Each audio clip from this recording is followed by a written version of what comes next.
Alright folks, let's get started. Before we dive in, if you're into these deep dives into the weird, unspoken corners of history, do me a solid and hit that subscribe button. It lets me know you're here for the long haul, and it makes sure you don't miss a single part of this story. Seriously, it helps more than you know. Now let's jump in. We tell ourselves a lot of fairy tales about the Middle Ages. One of the biggest, most comforting lies is that people back then just stayed put. You know the image.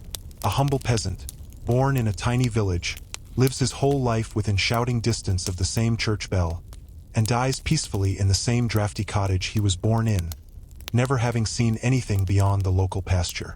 It's a nice, simple picture. It's also almost completely wrong. The truth is, medieval life was less like a peaceful, rooted farming community and more like a permanent, low-energy state of relocation. People were moving all the time, not because they were adventurous or seeking their fortune, but usually because something had gone catastrophically wrong. Life was a house of cards, and the wind was always blowing. Your crops fail. Not just a bad season, but a complete wipeout. Your local lord suddenly remembers you exist and jacks up the rents or taxes to pay for his new castle or his latest petty war. An army, maybe yours, maybe the enemy's, marches right through your fields. They eat everything that isn't nailed down, burn what's left for warmth, and leave behind the medieval version of a sorry about that note written in hoofprints and mud.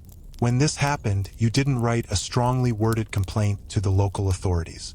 Complaining to the guy with all the swords and horses was a great way to have a very short, very bad day. So you packed.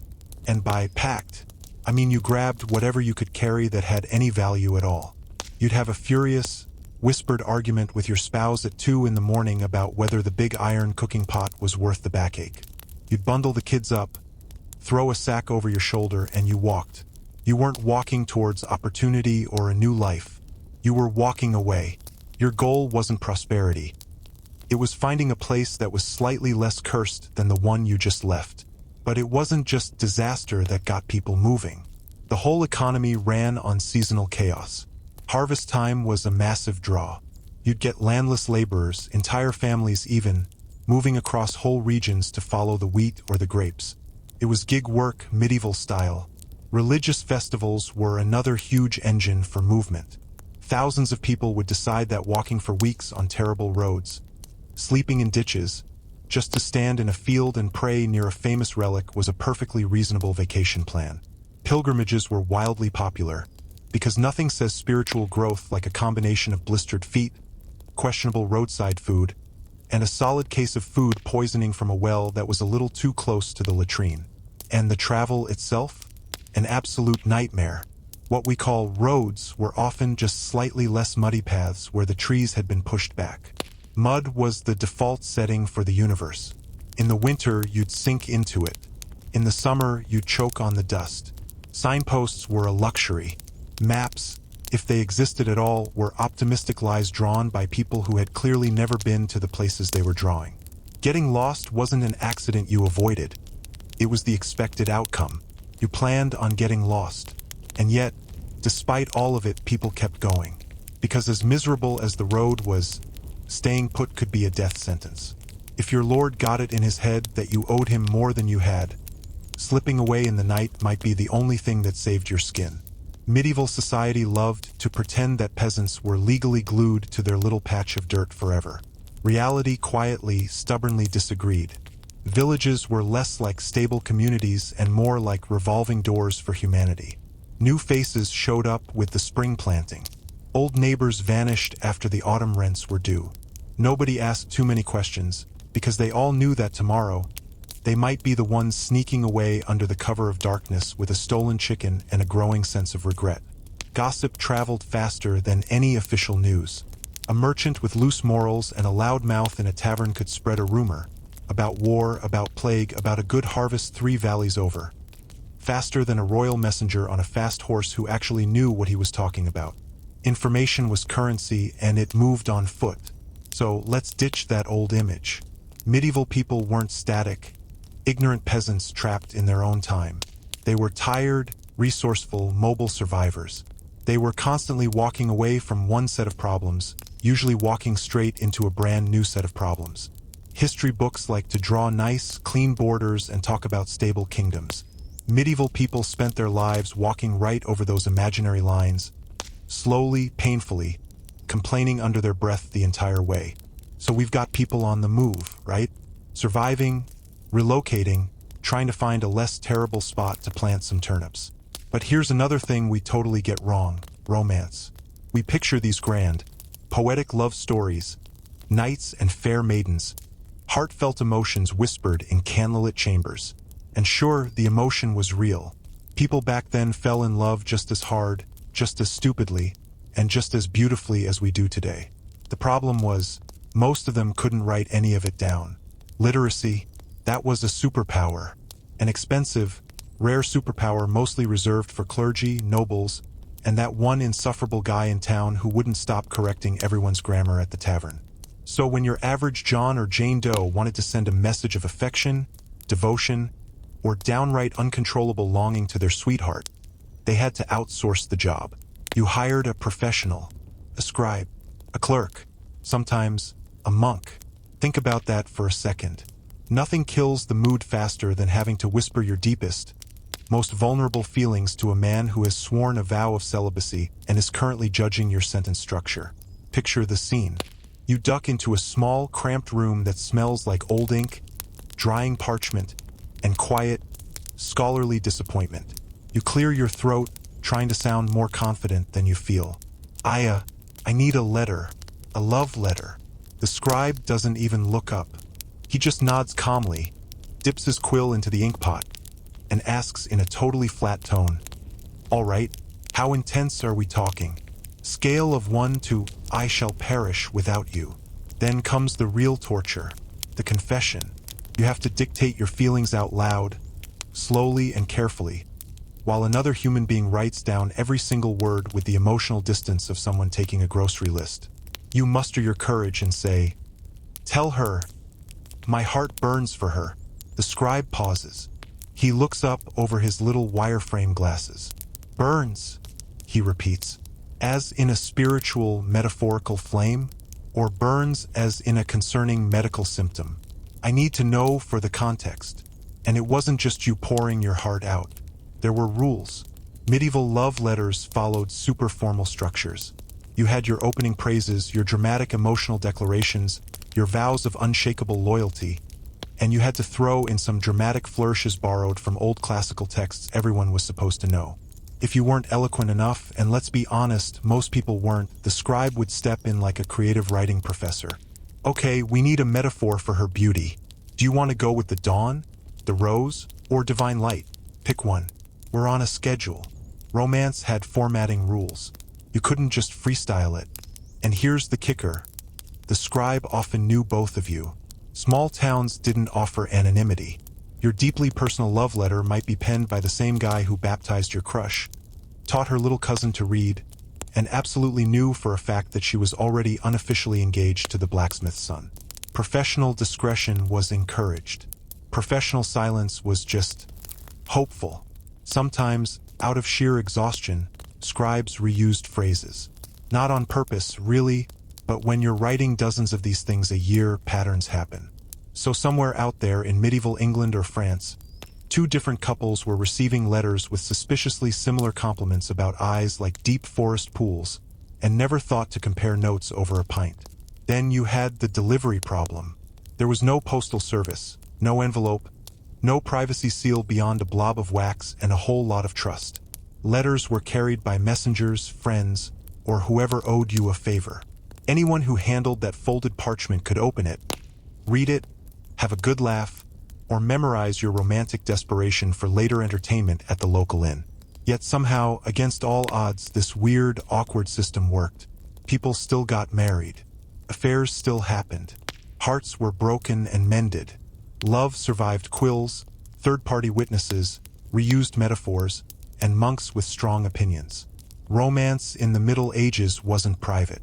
It wasn't discreet, but it was sincere even when it was dictated. And honestly, that might be the most medieval thing of all. Now, let's talk about something you probably never thought could be controversial: your hands. In medieval society, being left-handed wasn't just a harmless quirk, the way we think of it today. It was a red flag, a warning sign, a gentle suggestion from the universe that something about you was off.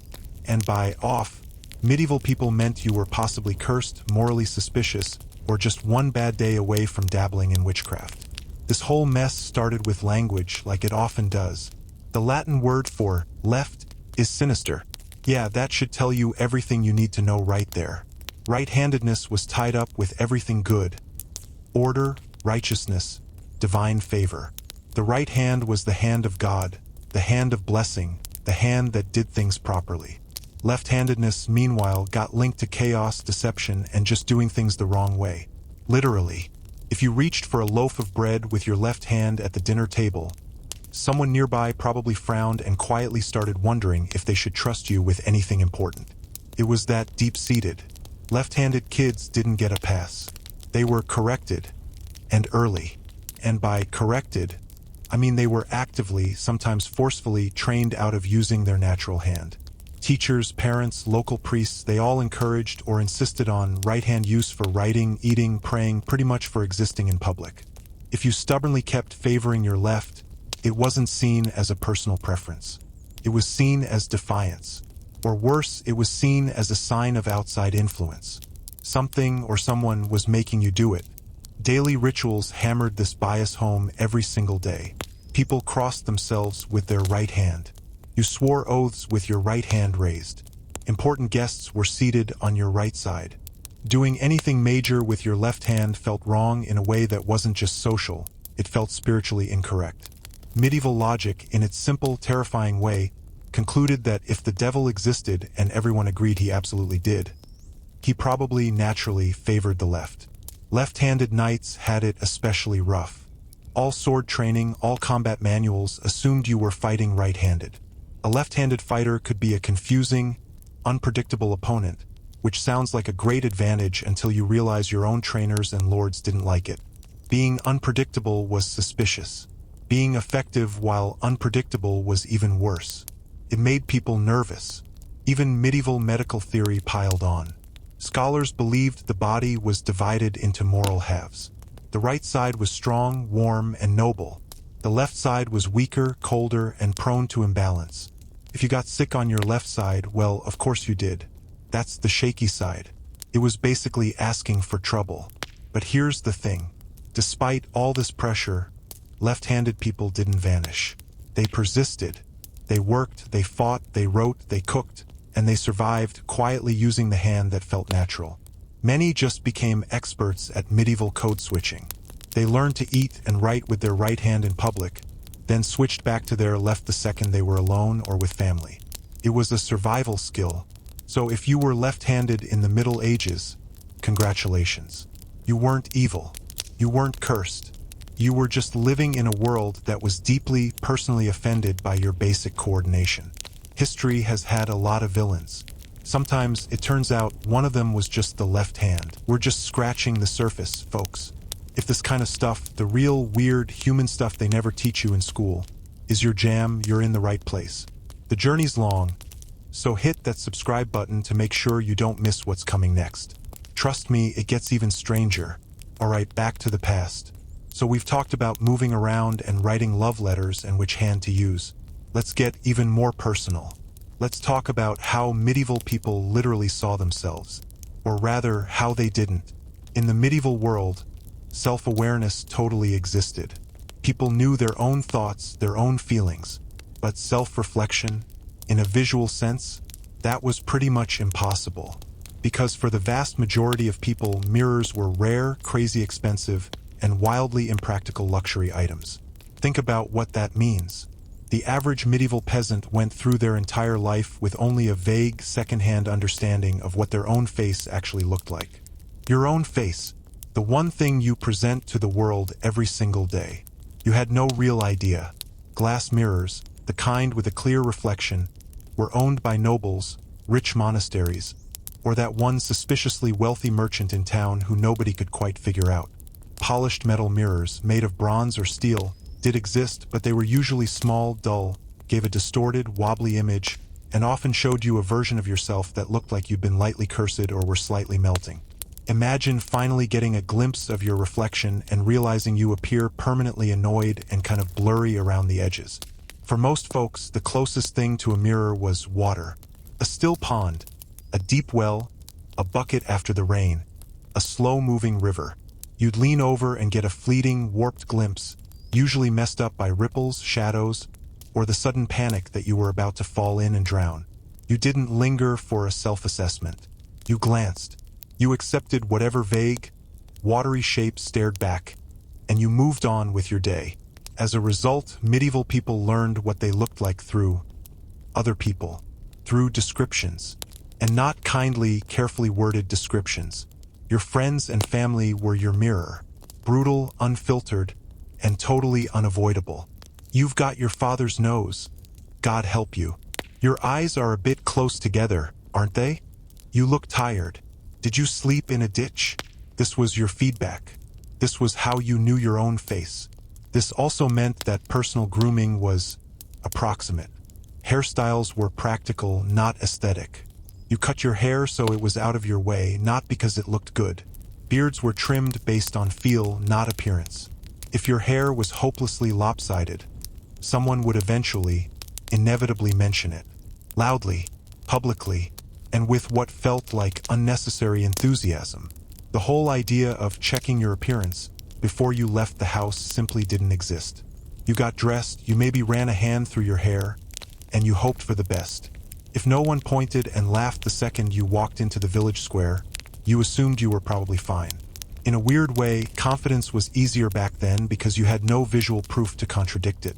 You couldn't obsess over a pimple you couldn't see. Portraits didn't help either. Most people never had one painted in their entire lives. And even if they did, medieval art wasn't going for photorealism. Artists cared about symbolism, not accuracy. A portrait might show you looking serene, noble, and perfectly symmetrical, none of which were guaranteed in your actual breathing, sweating life. This weird disconnect between who you were inside and what you looked like on the outside created a strange kind of freedom. Medieval people weren't obsessed with their looks because they literally, physically couldn't be. Vanity required access. Access required money. Most people had neither. So, medieval society judged you by other metrics: your actions, your reputation, your family name, and whether you smelled tolerable. Not by your jawline or your skin tone. In a world without mirrors, your self-esteem was built on survival, not selfies. You were valued for what you could do, not for how you appeared while doing it. And honestly, in our world of filters and endless self-scrutiny, that might be the most medieval flex of all. One of the strangest, least discussed facts about medieval life is how emotionally attached people were to their possessions. And I don't mean in a modern, consumerist treat-yourself kind of way. There was no impulse buying, no seasonal upgrades.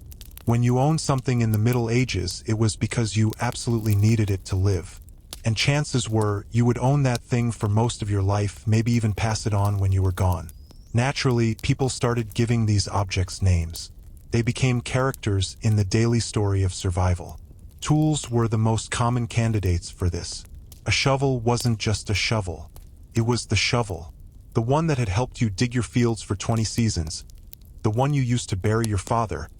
The one you'd threaten the neighbor's aggressive geese with more than once. When an object does that much emotional and physical labor, it earns a name. It becomes a partner. Axes, plows, knives, even the big, blackened cooking pot over the fire, they were often referred to like they were coworkers, not just dumb property. You'd say, "Hand me Henry," and your wife knew you meant the old iron knife with the chipped handle, not the newish one. Weapons were especially personal. Swords, daggers, shields, they frequently had names. Sometimes serious, heroic names. Sometimes oddly affectionate ones, like you'd name a stubborn but loyal dog. A blade that had saved your life in a skirmish wasn't just a piece of metal. It was a companion. Breaking it wasn't an inconvenience. It was a tragedy. People didn't say, "My sword snapped." They said, "I lost him." There was grief in it, but it didn't stop with tools of war or work. Ovens were named. Front doors were named. Church bells were named. If an object was central to daily survival, it crossed an invisible line from being a tool to having a personality.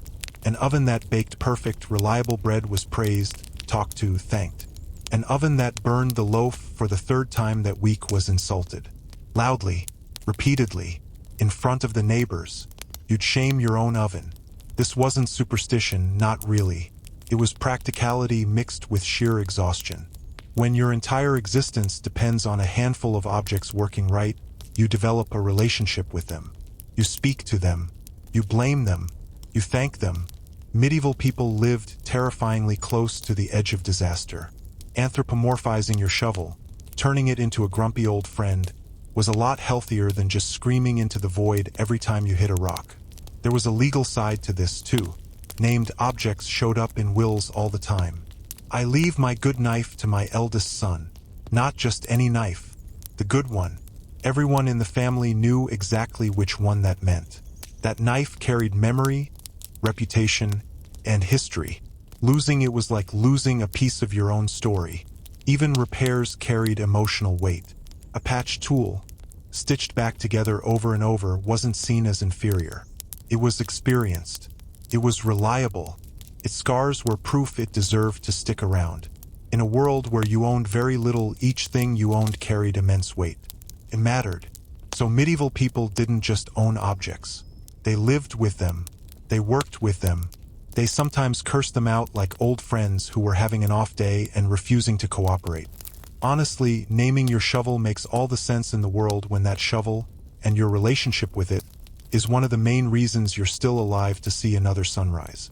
In the medieval world, shoes were not fashion. They were not accessories. They were not something you casually owned 3 pairs of just in case. Shoes were survival equipment, plain and simple. And losing a shoe wasn't an oops moment.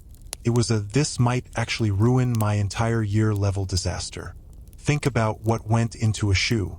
Leather was expensive. Getting it tanned and treated was a whole process. A skilled cobbler's labor? Also expensive. Every single step, from the animal to the finished product, required time, money, and a craftsman who probably had very strong opinions and very limited patience. As a result, most people owned exactly 1 pair of shoes. 1. And that single pair was expected to endure everything life could throw at it. We're talking plowed fields, deep mud, sharp stones, animal waste, winter frost that could freeze your toes solid, summer heat that baked the leather, and whatever mysterious, unidentifiable liquids medieval streets offered up without any explanation. So instead of replacing shoes, people repaired them. Constantly, soles were stitched, then restitched, then patched, then layered with more leather, then reinforced until the original shoe was less like footwear and more like a historical artifact held together by hope and twine. A medieval shoe could contain leather from 3 different animals, repairs from multiple decades, and enough stitching to qualify as a master's thesis in textiles.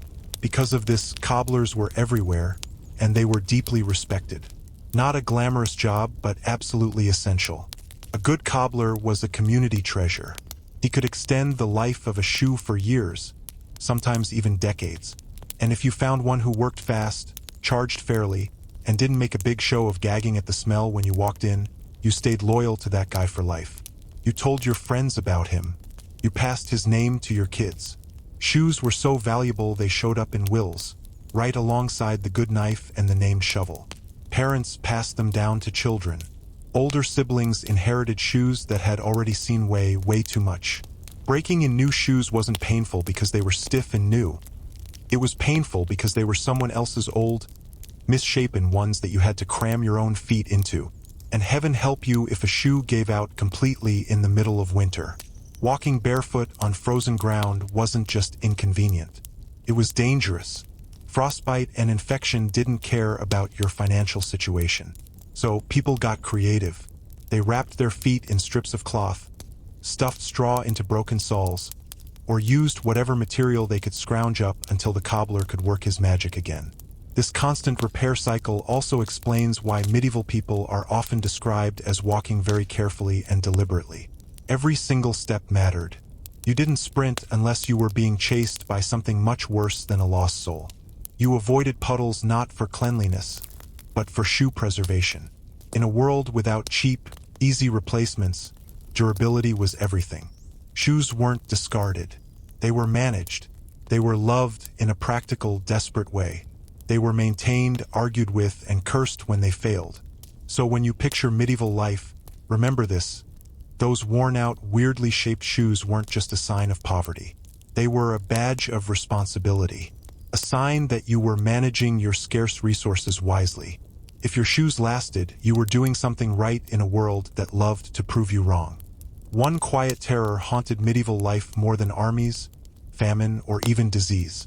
It was the fear of being forgotten. Not dying, dying was pretty much expected. But being erased? That was unbearable. In a world with no photographs, no voice recordings, and almost no written records for ordinary folks, memory was a fragile thing. It lived in people's heads. And if no one remembered you after you were gone, it was as if you had never existed at all. For people living lives of hard labor and little fame, that idea was a special kind of hell.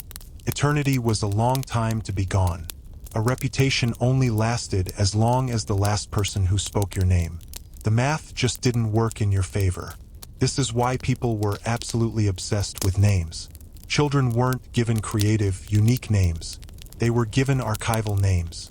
You were named after your parents, your grandparents, a saint, or occasionally that one uncle everyone agreed deserved a second shot at remembrance. Naming wasn't about creativity. It was about keeping someone alive through repetition. Every time someone called for Little John, they were echoing Old John, keeping a thread of memory tied to the living world. Gravestones, when families could afford them, mattered enormously. Even the simplest marker, a rough cross scratched into a rock, a carved symbol, a name etched clumsily into stone, was a declaration shouted into the future. I was here. I mattered enough for someone to mark this spot. If you couldn't afford stone, memory itself had to do the heavy lifting. Stories became the tombstones you carried in your head. This fear also explains why medieval people loved witnesses. Contracts weren't just signed quietly. They were spoken out loud in front of a group. Promises were made publicly. Events happened where people could see them. If enough living, breathing people saw something happen, it became real. It became history. If no one saw it, it might as well have never occurred. Privacy wasn't romantic back then. It was risky. It left no proof. Church records became incredibly important for the same reason. Baptisms, marriages, deaths. They were all carefully logged by the parish priest.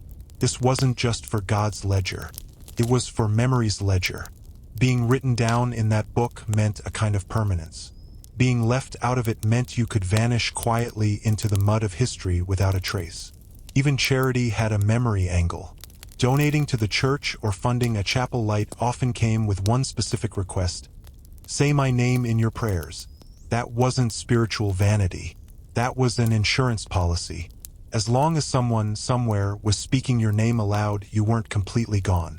Your presence echoed in a prayer, however faintly. Ironically, this desperate obsession worked. Centuries later, we still know the names of countless ordinary medieval people.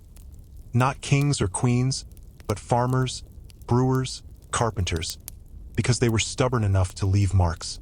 They scratched their names on lead curse tablets, they showed up in court rolls for petty disputes, they were witnesses on documents. They fought the silence of history the only way they could, by making sure someone, somewhere, remembered their name. That's why we're talking about them right now. They won. In their own quiet, stubborn way, they beat the void. Medieval people didn't chase fame. They chased remembrance. They lived knowing their time was short, their world was unstable, and history was incredibly forgetful. And they fought that reality tooth and nail by making sure a thread of memory, however thin, stretched beyond their own lives. We're really digging into the psychology of a bygone era. If you're piecing together this world with me, make sure you're subscribed.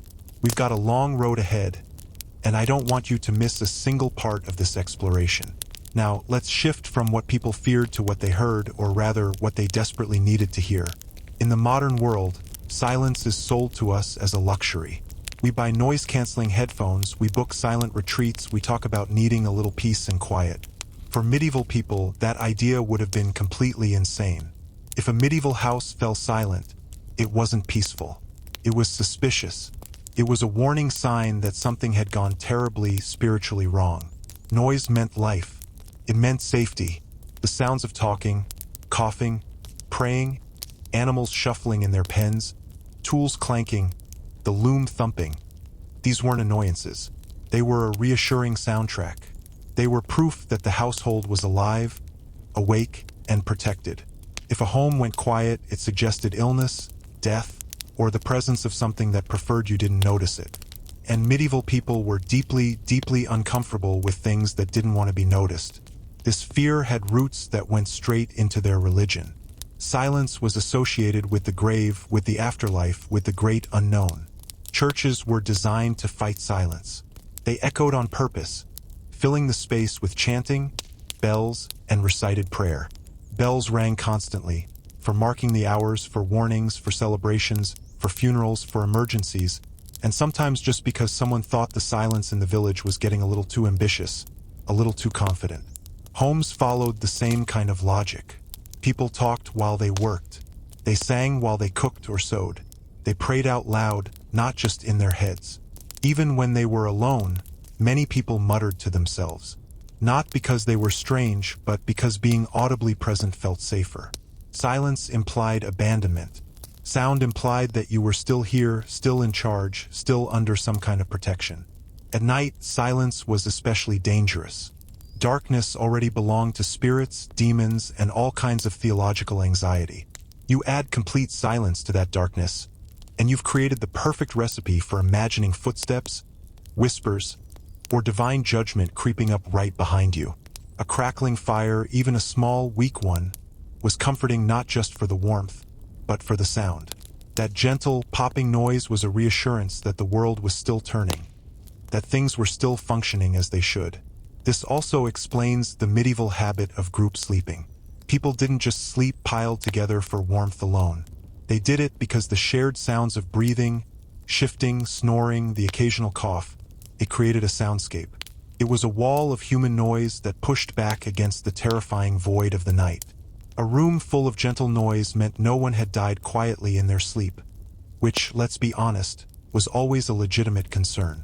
Even monasteries, places famous for their vows of silence, structured that silence very, very carefully.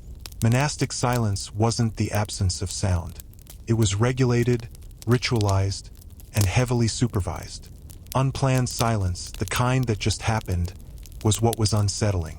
Felt like a vacuum waiting to be filled by the wrong things. To medieval ears, silence wasn't calm. It wasn't healing. It wasn't restful. It was a warning siren. And in a world where danger felt constant and explanations were in short supply, making noise, any kind of noise, was one of the easiest, most basic ways to feel alive, present, and safe. So if medieval people seem loud, repetitive, or annoyingly chatty in the stories, remember, they weren't just filling space. They were actively keeping the silence, and all the things it might bring far, far away. In medieval society, hair wasn't just hair. It was a statement, a warning, a walking resume, and occasionally it was a problem that needed immediate spiritual intervention. What grew out of your head mattered way more than we'd be comfortable with today, because medieval culture believed hair carried meaning, moral, social, and sometimes straight-up supernatural meaning. Long hair could signal all sorts of things. Power, freedom, rebellion. Could also signal that you hadn't been properly punished yet. Knights wore their hair with clear intention. Nobles styled theirs to display status and wealth. Monks shaved theirs in specific patterns to prove devotion. And women's hair? That was treated like a dangerous substance, best kept under strict control at all times. Loose, uncovered hair on a woman was immediately associated with sexuality, disorder, or emotional instability. A respectable woman covered her hair not because it was chilly, but because medieval society was deeply, deeply nervous about what might happen if it wasn't restrained.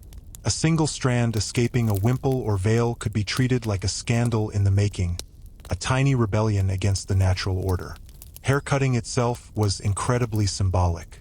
Having your hair cut against your will was a punishment, a public removal of dignity. Criminals, prisoners of war, people who had fallen from grace, they often had their heads shaved to mark their shame. It wasn't just humiliation, It was identity theft. You didn't look like yourself anymore, and everyone who saw you knew exactly why. Religious life took hair dead seriously. Monks shaved the crown of their head in that famous tonsure, creating a bald circle that silently announced, "I belong to God, and this spot is His." Maintaining that haircut was a constant chore, meaning monks were forever reshaving the same awkward bald spot, just in case God was checking up and wanted to see a clean line. Even beards carried heavy meaning. A beard could symbolize wisdom, masculinity, or authority. Shaving one off could be an act of deep insult, a challenge, or a dramatic emotional declaration. Medieval men didn't just wake up and decide to shave for fun. They shaved with intent. And then there was the low-level fear of hair falling into the wrong hands. People believed strands of hair carried a piece of your essence.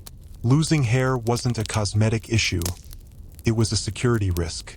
Throwing it away carelessly was an open invitation for someone with bad intentions and too much free time to use it in a charm, a curse, or some kind of folk magic aimed right at you.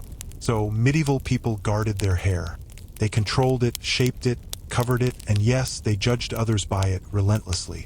Hair wasn't decoration. It wasn't personal expression. It was power just sitting there on your scalp, daring you to manage it correctly. And if you didn't, you could be sure that someone, somewhere, would have a very strong opinion about it. Medieval people did not believe all days were created equal. Some days were blessed, productive, and spiritually cooperative. Others were suspicious, deeply, profoundly suspicious. And if you did anything important on the wrong day, medieval logic concluded that whatever went wrong was entirely your fault for not checking the calendar first. You basically asked for it. These unlucky days weren't rare anomalies. They were everywhere, woven into the fabric of the year. Certain days of the week, specific saints' days, feast days, fasting days, weird astrological alignments, and just vague, traditionally bad dates passed down through gossip. All of them were considered dangerous for starting anything new. There were days you should not marry, days you should absolutely not travel, days you should avoid bleeding a patient, which was a common medical practice, days you should not plant your crops, and days you should definitely not cut your hair, because apparently hair has a long memory and holds a grudge. This wasn't just folk nonsense. It seeped into professional guides. Medical texts warned against performing procedures on the wrong days. If you were sick, it mattered when you sought treatment. Bleeding a patient on a bad date wasn't just ineffective. It was considered reckless, almost malicious. Surgeons would consult calendars and star charts before touching you, which sounds careful until you remember the calendar was based on a mix of outdated astronomy, local vibes, and inherited superstition. Farmers lived by this same logic. Planting on an unlucky day risked poor harvests, storms, or what they saw as divine disapproval. If your crops failed later, no one blamed the poor soil or the weird weather. They blamed the date. They'd nod and say, "Well, you planted on a Tuesday under a waning moon. What did you expect?" Somewhere, a calendar sat quietly, judging you. Marriage negotiations were especially tangled up in this. Choosing the wrong wedding day could doom a relationship before it even started. Couples would delay their ceremonies for weeks, sometimes months, to avoid a cursed date. Imagine trying to explain to your impatient family, "We love each other, truly, but the stars are currently unsupportive of domestic harmony. Maybe next month." Travel plans were hostage to this belief, too. Setting out on the wrong morning meant you were inviting accidents, bandits, broken cartwheels, or just a general mysterious cloud of misfortune to follow you.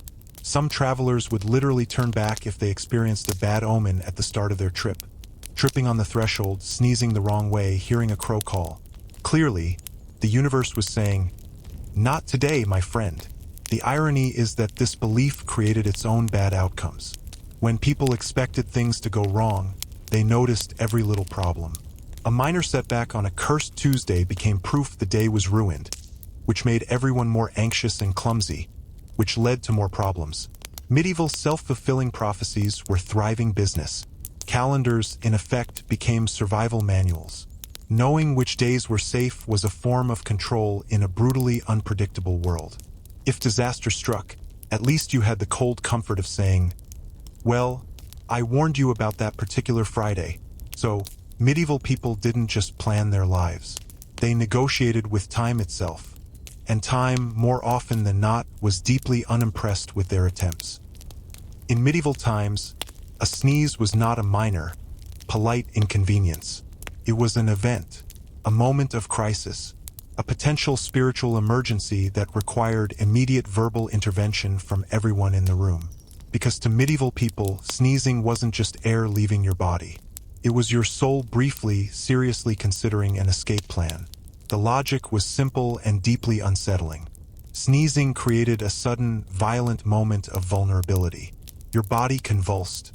Your breath stopped. Your eyes screwed shut. For a split second, you lost all control. And any moment where you lost control was clearly an open invitation. A welcome mat laid out for spirits, demons, or just general bad luck to either jump out of you or, worse, jump in. Medieval theology did not trust gaps in a person's defenses. This is where blessings came in. Someone saying, "God bless you," the second you sneezed wasn't politeness. It was emergency spiritual first aid. It was a spoken seal, a quick metaphysical lid slammed shut before anything invisible and nasty could take advantage of the situation. If you sneezed and no one blessed you, that was alarming. It meant your soul might be wandering around unsupervised, which was a terrifying thought. Sneezing during important moments was a next-level concern.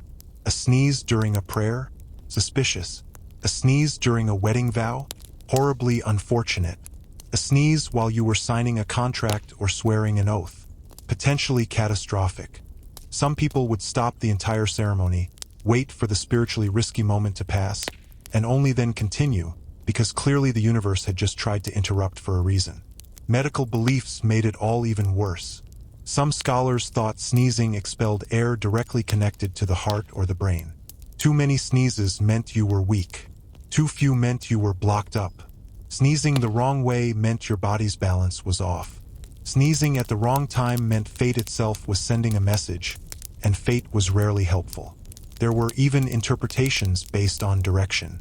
Sneezing to your right side could be a good sign. Sneezing to the left was highly questionable. Sneezing multiple times in a row meant something was very wrong, possibly involving curses, drafts, or a worrying combination of both. Children got warned not to sneeze carelessly, which is impressive because sneezing is famously easy to control. Parents would scold kids for not covering their mouths, not for hygiene reasons, but because an open, uncovered sneeze increased your spiritual exposure. Medieval parenting was on another level, and yet, sneezing was completely unavoidable. Everyone did it, which means medieval life was filled with this constant, low-level background anxiety that your own nose might betray you at the worst possible moment. So when someone blessed you after a sneeze, it wasn't kindness. It was panic, wrapped in a thin layer of courtesy. A medieval sneeze wasn't rude. It was a security breach. Medieval childhood was not a long, reflective phase filled with self-discovery, toys, and carefully scheduled playdates. It was brief, brutally, shockingly brief. In fact, medieval parents looked at a child and asked one primary, practical question. Can this small human be useful yet? If the answer was yes, and it became yes very early, congratulations. Welcome to the workforce.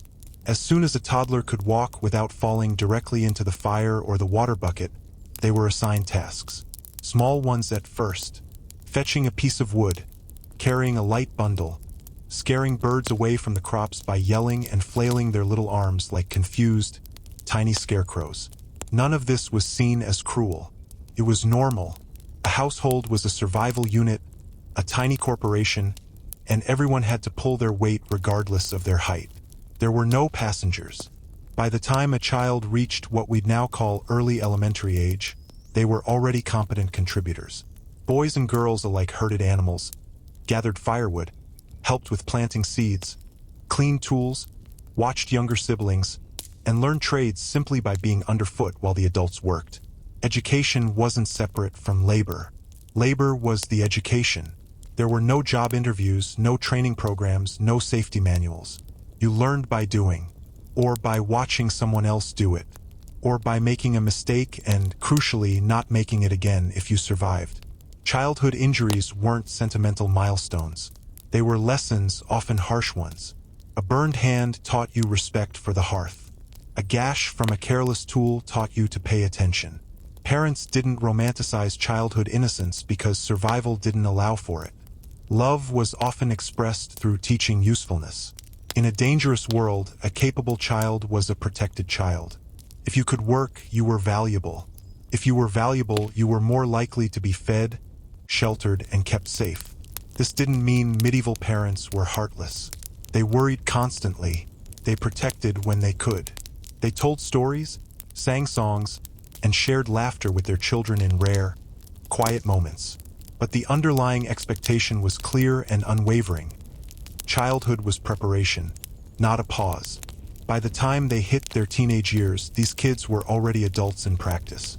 Many were apprenticed out to other households, sent away to learn a craft or working full, demanding days long before modern society would let them near anything sharp or heavy. By their early teens, many medieval children were already tired in a profound way that most modern adults would recognize. Play did exist, of course, but it was squeezed into the cracks between responsibilities. Games involved sticks, stones, animals, or pretending to be someone important, which usually just meant pretending for a little while not to be poor. So medieval parents didn't sit their kids down and ask, "What do you want to be when you grow up?" They looked at them and asked, "What can you do today?" And honestly, that relentless expectation shaped generations of tough, resilient survivors, whether they liked it or not. In the medieval world, signing your name was not a basic life skill. It was a flex, power move. Literacy was rare, expensive, and mostly for clergy, nobles, and that one annoying town clerk who read everything aloud very slowly, like you were an idiot. For everyone else, the peasants, the merchants, the craftsmen, identity worked a little differently. Instead of signatures, medieval people used symbols. When you needed to confirm a contract, a will, or an agreement, you didn't sign your name. You made your mark. A simple cross, an X, was the most common, but lots of people had their own personal symbol, a unique line, a loop, a specific shape they drew the same way every time. That symbol was you, carried legal weight. It said, "Yes, I agree to this," even if you couldn't read a single word of what you were agreeing to, which, let's be clear, happened all the time. Contracts were often read aloud by a clerk while everyone stood around, nodding solemnly and pretending to understand the Latin or fancy legal jargon. Then you stepped up, made your mark, and prayed the guy with the ink wasn't quietly trading your best cow for a handful of beans. These symbols weren't random scribbles. They became part of a person's identity, as recognizable as a face. People knew them the way we know signatures today. A familiar, confident mark meant trust. A shaky, strange, or different-looking one raised everyone's suspicions. Forging someone's mark was a serious crime, which is kind of amazing when you think the mark might just be a specific squiggle. This visual system extended to business, too. Since most people couldn't read, shops identified themselves with pictures. You'd see a boot hanging outside for the cobbler, a key for the locksmith, a bunch of grapes or a barrel for the tavern. You didn't need words. You just needed recognition. Medieval branding was aggressively, necessarily visual. Even the nobility used symbols, but fancier ones. Coats of arms, family seals, wax crests. These weren't just decoration. They were legal tools. A document stamped with a noble's wax seal was valid, even if most people looking at it couldn't read the text. Breaking that seal meant breaking trust, attacking the family's honor itself. This whole system worked surprisingly well. It allowed a society where most people were illiterate to still function with contracts, trade, and basic law. They built a common language out of pictures and marks. Identity wasn't spelled out in letters. It was shown. It was performed. So medieval people didn't sign their names because, for the most part, they couldn't. They marked themselves because in a world built on memory, reputation, and witnesses, a simple, consistent symbol could carry the full weight of your word, your property, and your life. We're moving into some heavier territory now, but it's essential to understanding the medieval mind. If you're appreciating this unvarnished look at the past, the best support you can give is to subscribe. It fuels this entire project. Now, let's confront a universal fear: amplified to an extreme: the fear of being buried alive. Death in the medieval world was common, familiar, and deeply unsettling. Not just because people died young from things we can cure today, but because of a terrifying uncertainty. Nobody was entirely sure when someone was actually dead. Medical knowledge was primitive. Diagnostic tools didn't exist. The test for death was basically, are they breathing? And sometimes even that was hard to tell. Comas, deep fainting spells, hypothermia, shock, or certain illnesses could all mimic death perfectly. If someone stopped moving, breathed very shallowly, or didn't respond to shouts or shakes, the conclusion was often made quickly. This was especially true during plagues, harsh winters, or famines, when there were many bodies to deal with and a real fear of contagion. And yes, mistakes happened. Stories, maybe some true, many exaggerated, circulated for centuries. Tales of coffins being opened later to find scratch marks on the inside lid. Bodies discovered in twisted, agonized positions. These stories spread like wildfire, and it didn't really matter if every single one was factual. The fear they planted was deeply, horribly real. As a result, medieval people developed their own macabre contingency plans. Some people in their wills specifically requested delayed burials, insisting their body be watched over for several days. The tradition of the wake wasn't just a social gathering to mourn. It was a vigil and observation period. Friends and family were literally sitting watch to see if you moved, twitched, or made any alarming noise. If you did, congratulations, you were not dead yet. Others asked to be buried with objects that could signal movement. The idea of being buried with a bell rope to ring wasn't widespread until later centuries. But the seed of the idea was there. People worried. They planned. They tried to negotiate with death like it was a lazy, unreliable contractor. This fear also subtly influenced burial practices. Graves were often shallower than we might think. Coffins were simple, sometimes just planks nailed together. In many places, people were buried wrapped only in a shroud, directly in the earth. That's horrifying in its own way, but it at least made escape theoretically possible. The bar for peace of mind was incredibly low. Religious belief made the terror even worse. Being buried alive wasn't just a physical nightmare. It risked your immortal soul. You could die without the last rites. No final confession, no prayers, no proper spiritual send-off. That possibility haunted the faithful far more than the idea of physical discomfort. A bad death could damn you. So, medieval people didn't just fear death. They feared premature certainty. They feared stillness being mistaken for peace. They feared a deep sleep being mistaken for eternity. And in a world where the line between life and death was thin, blurry, and very poorly lit, that particular fear made a terrible, uncomfortable kind of sense. It's easy to imagine medieval life as one long, gray parade of suffering. Dirt, disease, danger, and despair, all stacked neatly on top of each other like a historical misery sandwich. And look, let's be real, life was hard. Painfully, unrelentingly hard. But what often gets completely lost is that medieval people weren't walking around in a constant state of bleak despair, clutching their heads and waiting for the next disaster to show up on schedule. Most days were ordinary, and ordinary medieval life had a quietly absurd, deeply human side to it. People laughed. They told filthy jokes. They gossiped viciously about their neighbors. They complained about the weather, rising prices, and incompetent authority figures with shocking enthusiasm. Medieval humor was blunt, crude, and gloriously unfiltered. The margins of serious religious manuscripts are filled with bizarre doodles. Fart jokes, rabbits fighting knights, monks doing questionable things, and drawings that raise serious concerns about the artist's mental state and caffeine intake. These people were bored and funny, just like us. Festivals and holidays existed everywhere. Saints' days, feast days, market days. Any excuse to stop working, eat too much, drink something suspicious, and forget your responsibilities for an afternoon was embraced with both arms. People danced badly. They sang loudly and off-key. They mocked the local lord in jokes that were just subtle enough to avoid getting whipped. Even real hardship had a routine to it. Famine wasn't a constant, screaming emergency. It was something people planned for and tried to manage.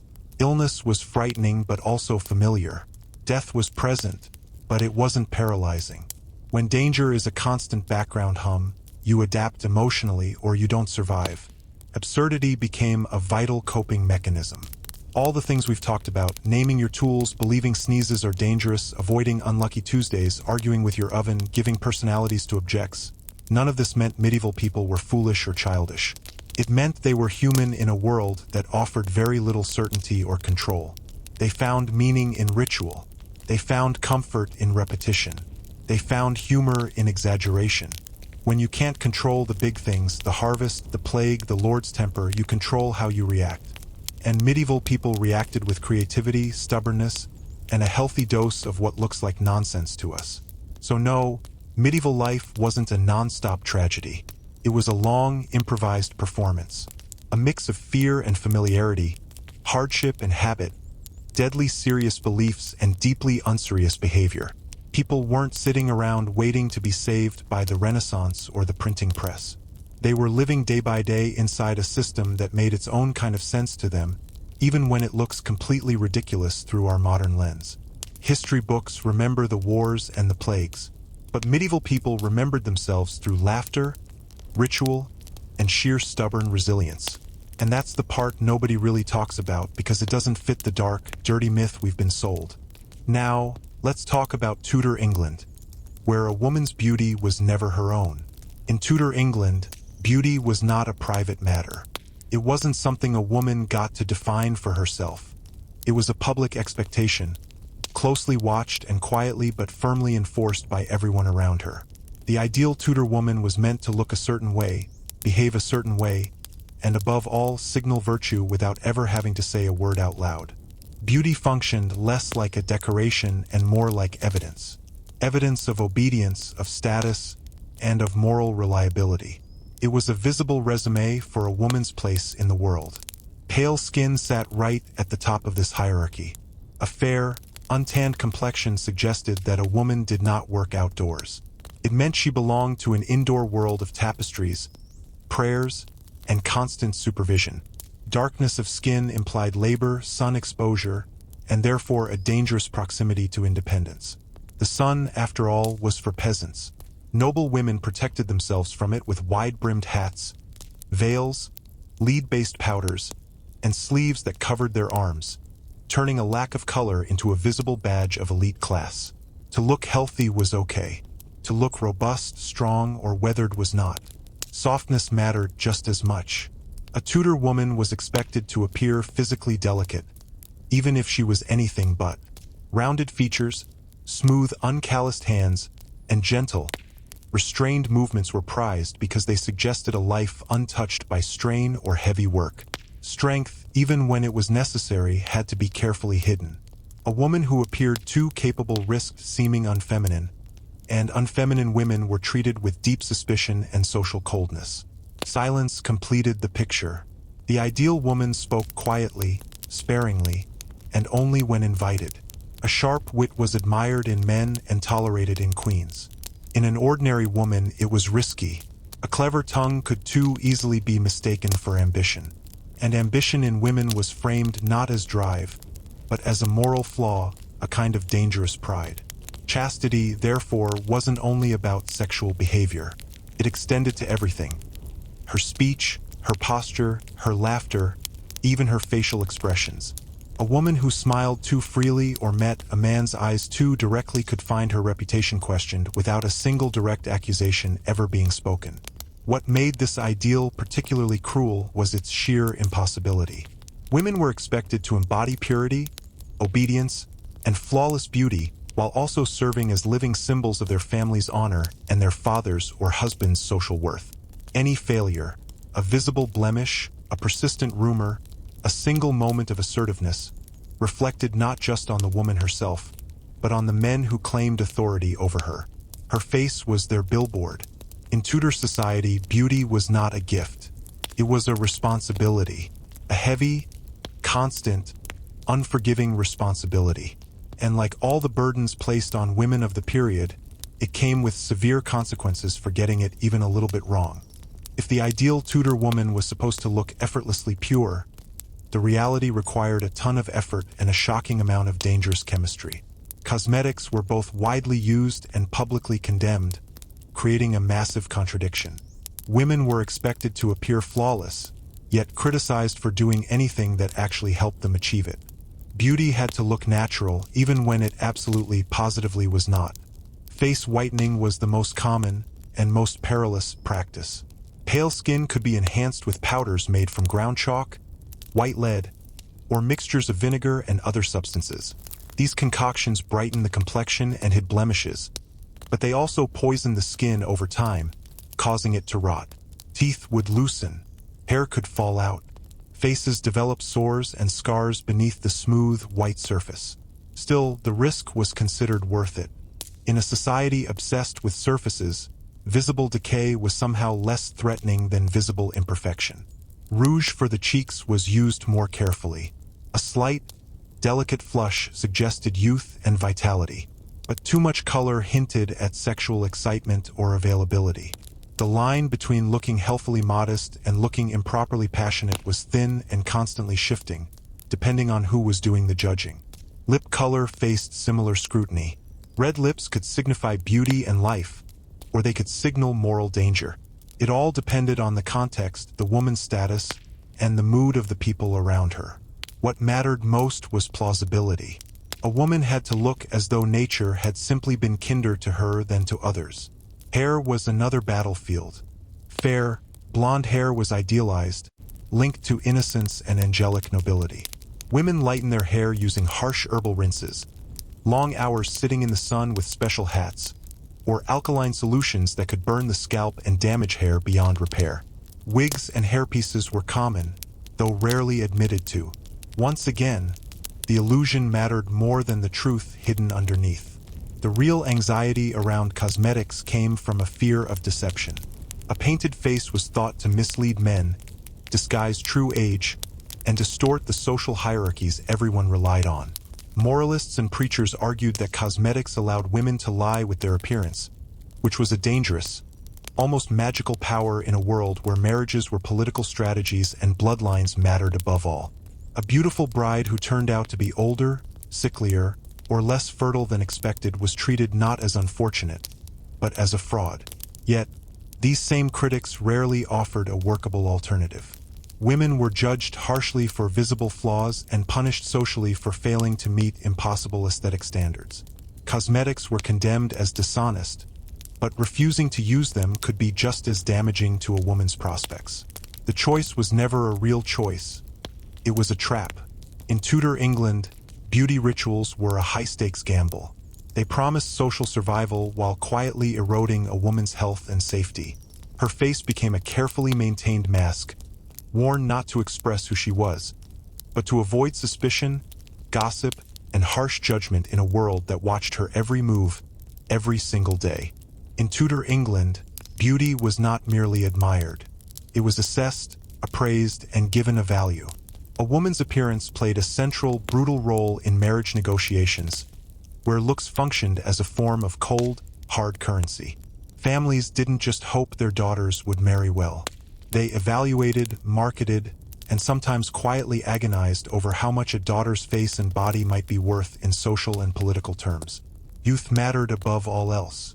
A young bride promised fertility, obedience, and a long lifespan to bear heirs and manage a household. Signs of age, even minor ones, reduced marital value sharply. Wrinkles, thinning hair, or simply a tired expression could shift a family's entire future prospects. As a result, girls were often married extremely early, in their mid-teens, before age could complicate the negotiations. Beauty was something to be leveraged quickly, like a ripe fruit, before it faded or was questioned. Physical symmetry and health were closely scrutinized. Strong teeth, clear skin, and balanced features suggested good breeding and reliable childbearing. Defects, chronic illnesses, or visible scars raised fears of weak offspring or hidden moral flaws. A woman's body became a living resume, silently read by prospective husbands and their sharp-eyed mothers. Love rarely entered the discussion. What mattered was suitability, alliance, and reputation. Dowries worked alongside appearance, but they didn't replace it. A wealthy family might compensate for a daughter's plain looks with more land or money, but a beautiful face could amplify a modest dowry dramatically. In some cases, a woman's appearance determined whether negotiations happened at all. A woman deemed unattractive might never be formally considered, regardless of her intelligence, wit, or character. The rejection wasn't loud.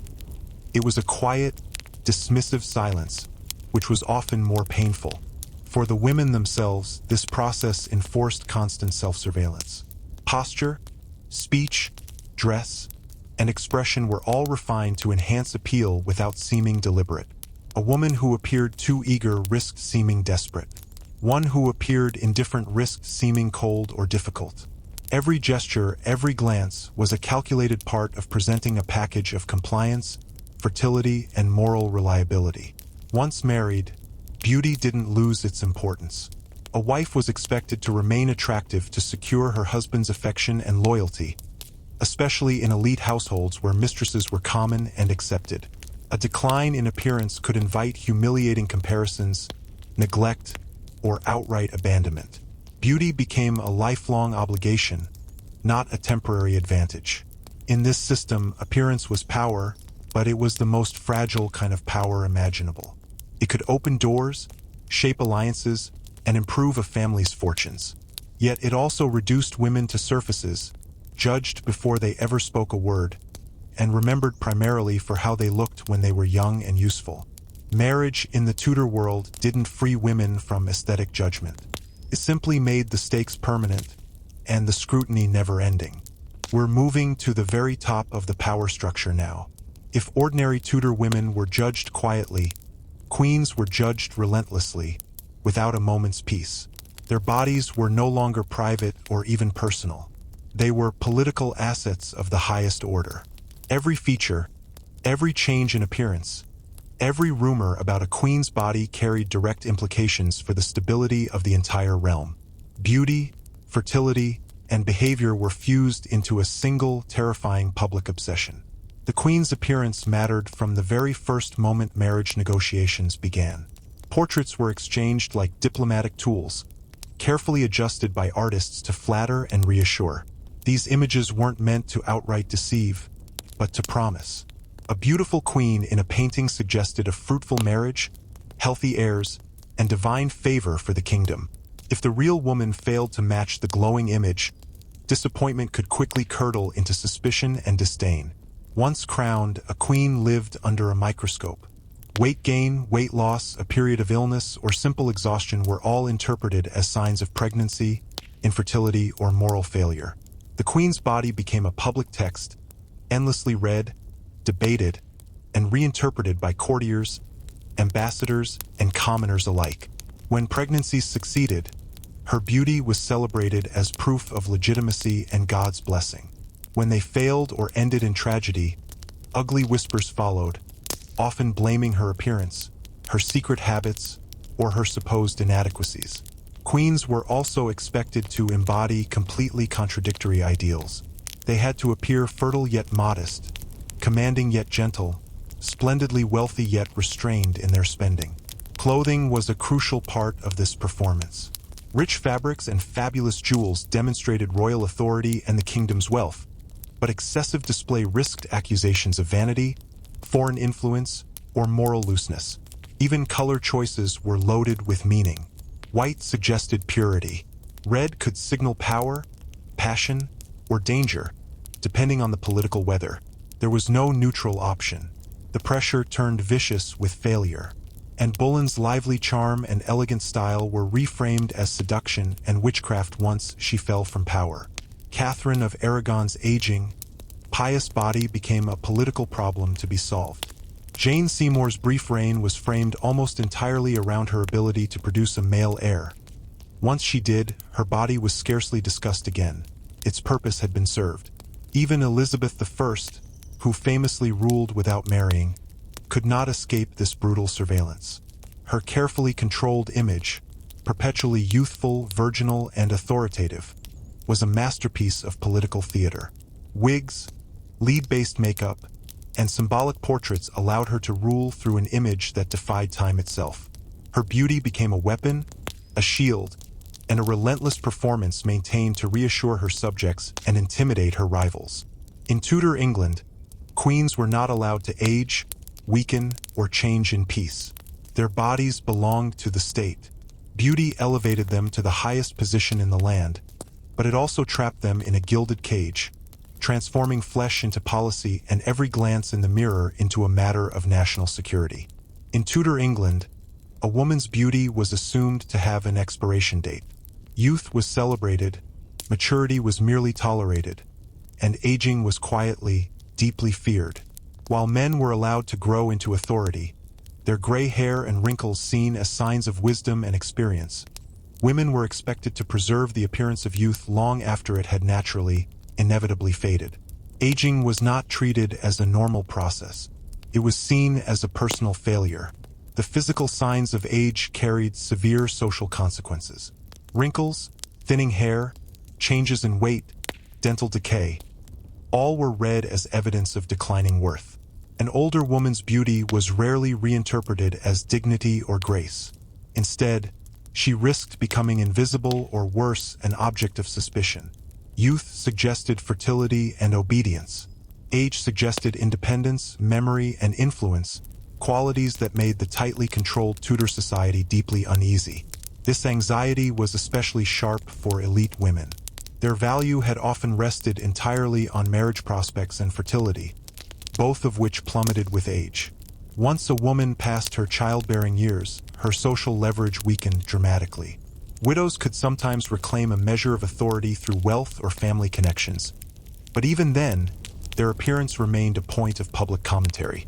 A widow who dressed too richly risked ridicule for trying to cling to her past. One who dressed too plainly risked fading into social irrelevance. Cosmetics, wigs, and fashion became desperate tools of resistance. Older women used them not just to preserve beauty, but to delay the social disappearance that came with visible aging. The same practices condemned in young women were quietly tolerated in older ones, so long as they maintained a veneer of decorum. The illusion of youth, however fragile, was preferable to the honesty of age. Yet this effort was emotionally and physically exhausting. Women lived with the constant awareness that time was their enemy. Every year carried the risk of becoming less desirable, less influential, and less protected.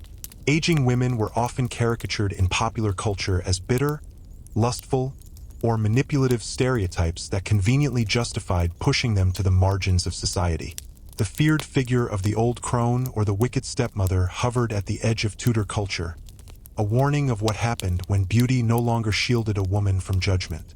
For queens and noblewomen, aging carried genuine political danger. A queen past her fertile years could be seen as a dead end for the dynasty. Advisors and rivals watched like hawks for signs of decline, using her appearance as a proxy for her usefulness. Elizabeth I's legendary lifelong control of her image was a direct, brilliant response to this fear. She refused to allow age to become visible because visibility invited challenge, rebellion, and doubt. In Tudor England, aging stripped women of the thin protection that beauty provided. What remained was vulnerability. Unless a woman could somehow replace beauty with raw authority, vast wealth, or the skill of careful invisibility, she faced a stark reality. Beauty granted power only briefly. Time reclaimed it, relentlessly and without mercy. All right, folks, we're winding down the Tudor era, but we need to address the moral shadow that followed beauty everywhere. In Tudor England, a woman's appearance was never morally neutral. Beauty attracted admiration, but it also invited deep, ugly suspicion. A woman who was noticeably beautiful risked being seen not as fortunate, but as dangerous. Her looks were interpreted as tools, either deliberately sharpened by her or divinely suspect, capable of leading men astray and unraveling social order. This suspicion was rooted in ancient religious and cultural beliefs. Female beauty was persistently linked with temptation, deception, and chaos. Sermons and moral pamphlets warned that a woman's face could unman a gentleman, distract him from his duty to God and king, and pull him headlong into sin. Beauty, therefore, wasn't simply something a woman possessed. It was something she was expected to control and mitigate for the sake of everyone else's virtue. When scandals erupted, appearance often shaped the blame. If a woman was accused of adultery, manipulation, or ambition, her beauty was cited as evidence against her. Attractive women were assumed to be more sexually available and morally unstable. Plain women, by contrast, were often ignored rather than condemned.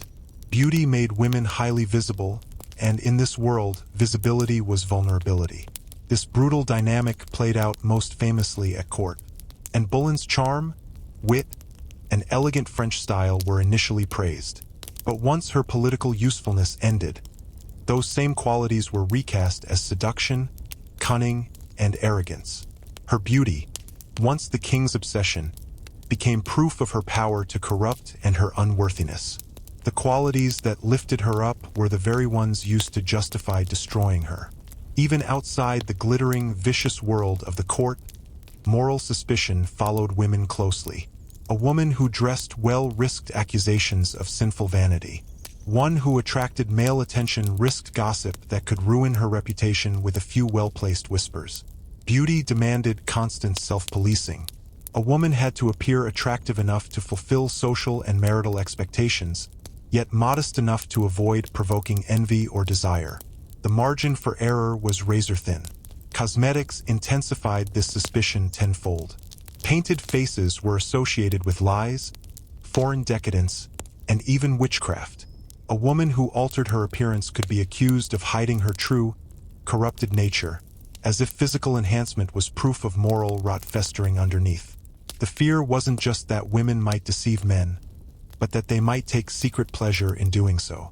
In this environment, beauty became a liability as much as an asset. Women learned to deflect compliments, minimize praise, and downplay their looks in public. A compliment was met with a denial. Admiration was treated as a risk, not a reward. Tudor society admired beauty in theory, in poetry and song, but distrusted it fiercely in practice. For women, being beautiful meant living under a cloud of suspicion. Praised when useful, condemned when convenient, and always just one rumor away from total disgrace. We're nearing the end of our Tudor exploration, and it's time to pull back the curtain on who was really writing the rules. Tudor beauty ideals were not created by women, nor were they maintained for women's benefit. They functioned within a system that tied female appearance directly to male authority. A woman's body and face were treated as reflections of the men who governed her, her father, her husband, or her king. Beauty, therefore, wasn't self-expression. It was a public statement about male control. A well-presented woman suggested a well-ordered household.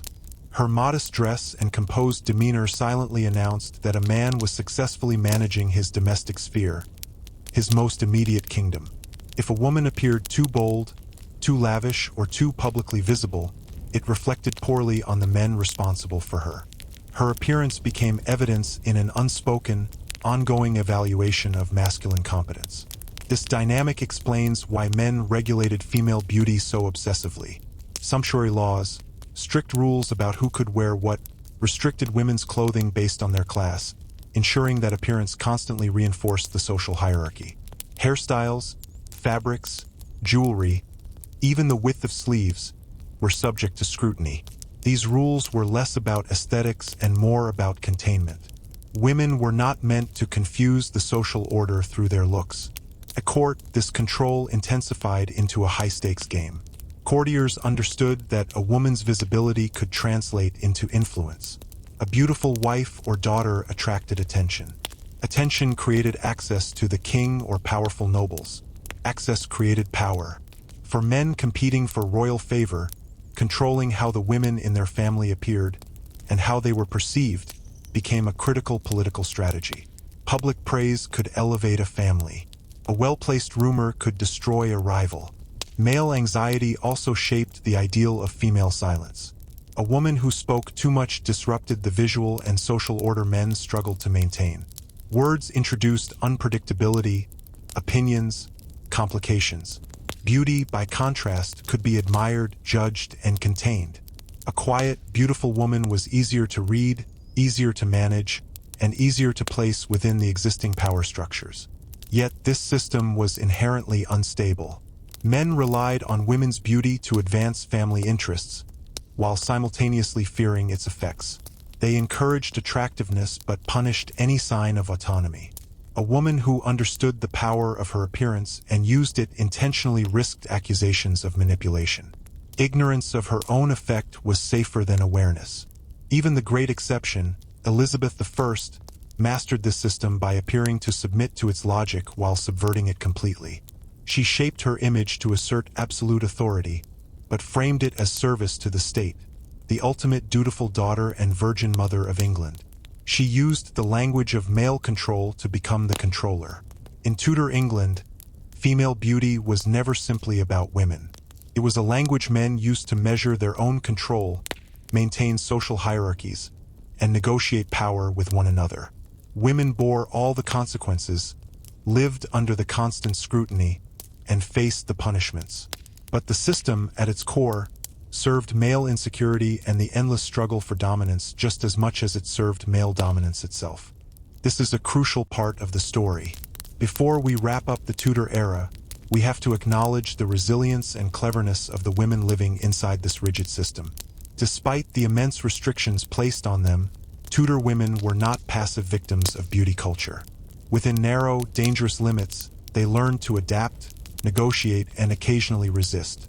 Open defiance was rare and suicidal, but subtle manipulation of appearance offered one of the few available forms of quiet agency. Clothing became a powerful tool of careful signaling.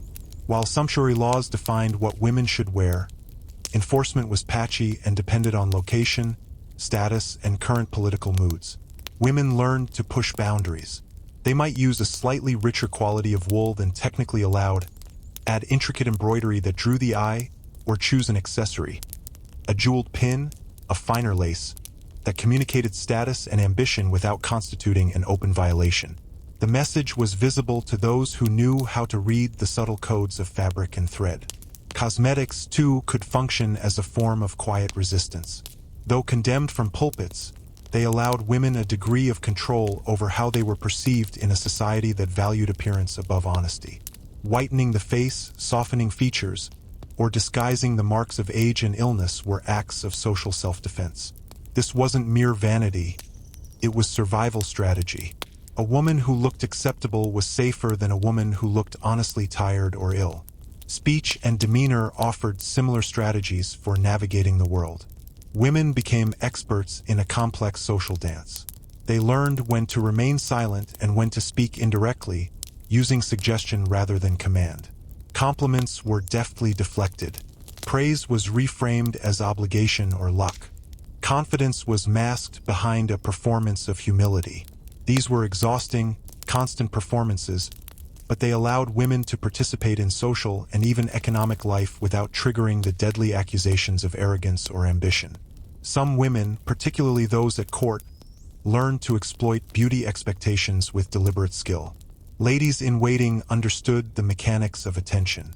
A carefully timed appearance in a new gown, a controlled display of elegance during a diplomatic visit, or even a strategic absence could influence outcomes without any formal authority being claimed or granted. This kind of influence rarely left a paper trail for historians, but its effects were felt in marriages made, favors granted, and disputes quietly settled. Even Elizabeth I's iconic image can be read as a form of magnificent resistance as much as conformity. By refusing to marry, she avoided becoming any man's political property. By obsessively controlling her representation, turning herself into the unaging Gloriana, the Virgin Queen, she used the very symbols meant to confine women, chastity, beauty, to build an impregnable political identity. Her face became an icon, a symbol of the nation itself, not a personal vulnerability to be exploited. Resistance in Tudor England was rarely loud or heroic in the traditional sense. It was encoded in the choice of a fabric, the timing of a smile, the application of a pale powder, or the strategic use of silence. Women did not reject the beauty standards outright. That would have been social suicide. Instead, they learned to maneuver within them, bending expectations without breaking them, finding pockets of agency in a system designed to deny them any. The cage remained, but it was never quite as solid, or its prisoners quite as passive, as it was meant to appear. We've come to the end of our time in Tudor England, and it's time to tie it all together. By the close of the period, one hard truth remained clear, visible in the lives of queens and commoners alike. Beauty was never neutral. It offered women access, visibility, and a certain kind of influence, but it also placed them under eternal judgment. What looked like power was almost always conditional, temporary, and could be revoked in a heartbeat. Beauty elevated women only so long as it served the political, familial, or moral expectations of the men around them. For a lucky few, it opened doors that would have otherwise stayed firmly shut. It could secure a spectacular marriage, attract the king's eye at court, or grant a family social mobility it desperately craved. Yet this access came at a brutal cost. The same qualities that brought admiration also made women terrifyingly vulnerable to gossip, suspicion, and punishment. Beauty did not protect women from control. It intensified it. The real danger was in how quickly the script could flip. A woman celebrated for her elegance one season could be condemned for vanity and pride the next. Changes in political winds, shifts in male favor, or simple bad luck could reshape how her appearance was interpreted overnight. Women had almost no control over this shift. Unlike land or a title, beauty was an unstable asset. Faded with age, could be wrecked by illness or altered by childbirth. Tudor society offered no reliable, respected alternative source of value for women. Once her looks began to decline, qualities like wisdom, experience, or capability were rarely allowed to take their place. For most women, beauty was their most visible asset and their most fragile one. It was like building a house on sand during a hurricane. Queens demonstrated this contradiction in the most dramatic way possible. Their beauty symbolized divine favor, fertility, and the legitimacy of their husbands, or their own rule. Yet it also bound them to impossible, inhuman standards. Elizabeth I's incredible reign proved that mastering one's image could sustain immense power, but only through a lifetime of relentless, exhausting control and profound personal sacrifice. Her success was the spectacular exception precisely because the entire system was engineered to make such success nearly impossible for a woman. For ordinary women, the stakes were quieter but just as real. Appearance shaped reputation, marriage prospects, and how she was treated every single day. Beauty offered a kind of leverage, but it demanded a non-stop, perfect performance. Failure, whether through aging, illness, or a stray rumor, carried consequences that could not be undone. A ruined reputation was a life sentence. In the Tudor world, beauty functioned as both currency and cage. It allowed women a little bit of movement, a few choices within rigid social structures, but it never offered true freedom. The power it provided was real, intoxicating even, but it was also precarious. And for the vast majority of women, the cost of maintaining that tiny bit of power was a lifetime of vigilance inside a society that never, ever stopped watching. We're making a big leap now, back in time to a different world entirely. We're leaving behind the misty, controlled courts of England and heading to the sun-drenched crossroads of the ancient world. If you're ready for a story of sport, gods, and commerce on a grand scale, you're in the right place. Make sure you're subscribed so you don't miss this epic shift. Let's go to Corinth. The Isthmian Games took place on one of the most strategically important strips of land in the ancient Greek world. The Isthmus of Corinth was a narrow bridge of land connecting mainland Greece to the Peloponnese Peninsula. It was a place where land routes met sea lanes, where movement never, ever stopped. Ships passed on either side in the two gulfs, were hauled across the land on special tracks, or docked in the bustling harbors. Meanwhile, merchants, sailors, diplomats, and travelers flowed through the city of Corinth every single day. When the Isthmian Games began, this constant motion didn't pause, it intensified.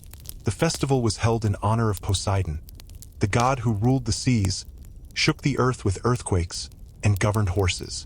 For Corinth, a city that lived and died by trade across the water, this wasn't just symbolic worship.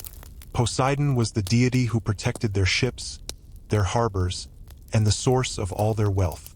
His sanctuary lay just outside the city walls, surrounded by sacred pine trees and open ground, close enough to feel connected to Corinth's raw power, yet separate enough to feel holy. During the Games, this space became the beating heart of the Greek world. Unlike the Olympic Games, which required a long, arduous journey inland to remote Olympia, the Isthmian Games were easy to reach. This accessibility shaped their entire character. Sailors could attend between voyages. Traders could mix business with breathtaking spectacle. Diplomats arrived knowing they'd encounter allies and rivals all in one packed, noisy place. The Games were pan-Hellenic, for all Greeks, but they felt practical, busy, and vibrantly alive. Athletic competition was just one part of the massive event. Religious rites opened the festival, with sacrifices of bulls and rams made to Poseidon. The smell of burning meat and incense would mix with the salty sea air. Victories weren't framed as just physical triumphs, but as signs of divine favor. To win at Corinth was to impress both the gods and every important man in the Greek world. The setting mattered deeply. Surrounded by the wealth and motion of major trade routes, the Isthmian Games became a place where a reputation could be built at lightning speed. Athletes gained fame that traveled on the next ship out. Cities showed off their power and prestige. Individuals sought recognition far beyond their tiny hometowns. Poets recited new verses, musicians performed, and philosophers found ready audiences among the crowds.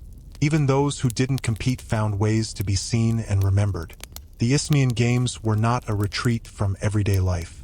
They were its greatest, loudest, most competitive amplification. Held between two seas, they turned human movement, ambition, and raw competition into sacred ritual, proving that in ancient Greece, worship, celebration, and worldly success often occupied the exact same crowded, dusty, thrilling space. If you're getting a feel for the scale and energy of the Isthmian Games, stick with me.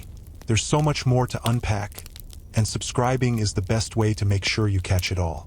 Now, let's talk about the towering presence who made the whole thing possible. The god himself. At the absolute center of the Isthmian Games stood Poseidon. Not a distant, abstract god, but a deity whose raw, unpredictable authority perfectly matched Corinth's own ambitious, seafaring character. Unlike his brother Zeus, who ruled from the distant, cloud-wrapped heights of Olympus, Poseidon was immediate.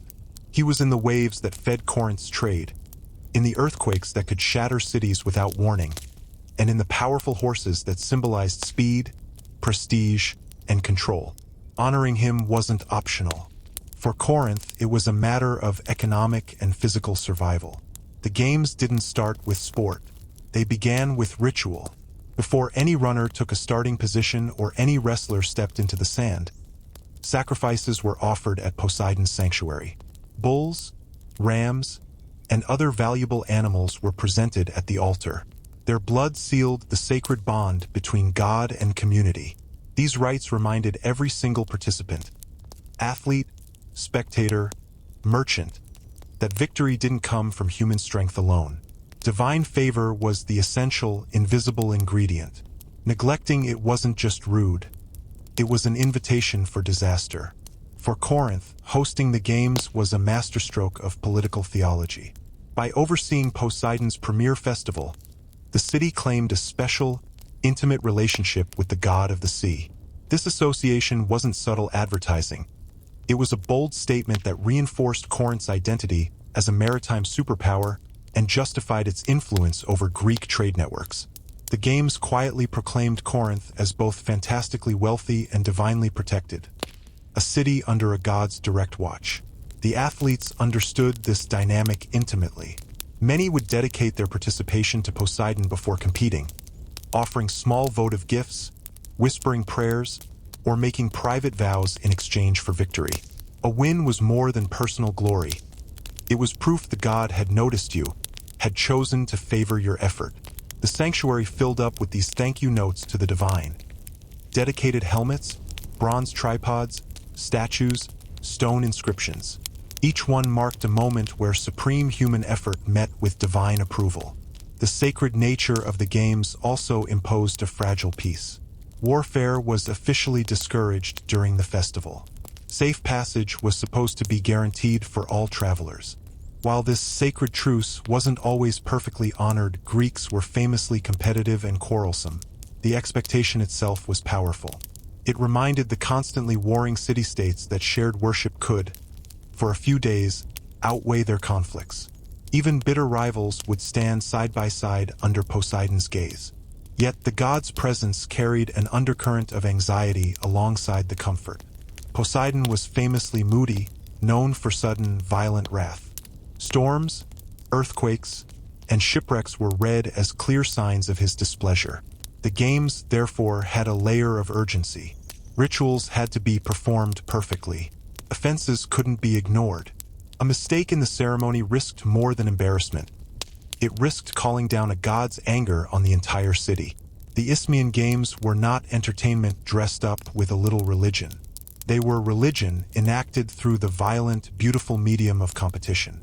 Every race, every hymn, every drop of blood at the altar unfolded beneath the looming awareness that the Earthshaker, the Sea Lord, was watching, and his favor could lift a man, or an entire city, to the heights or cast them suddenly terribly down.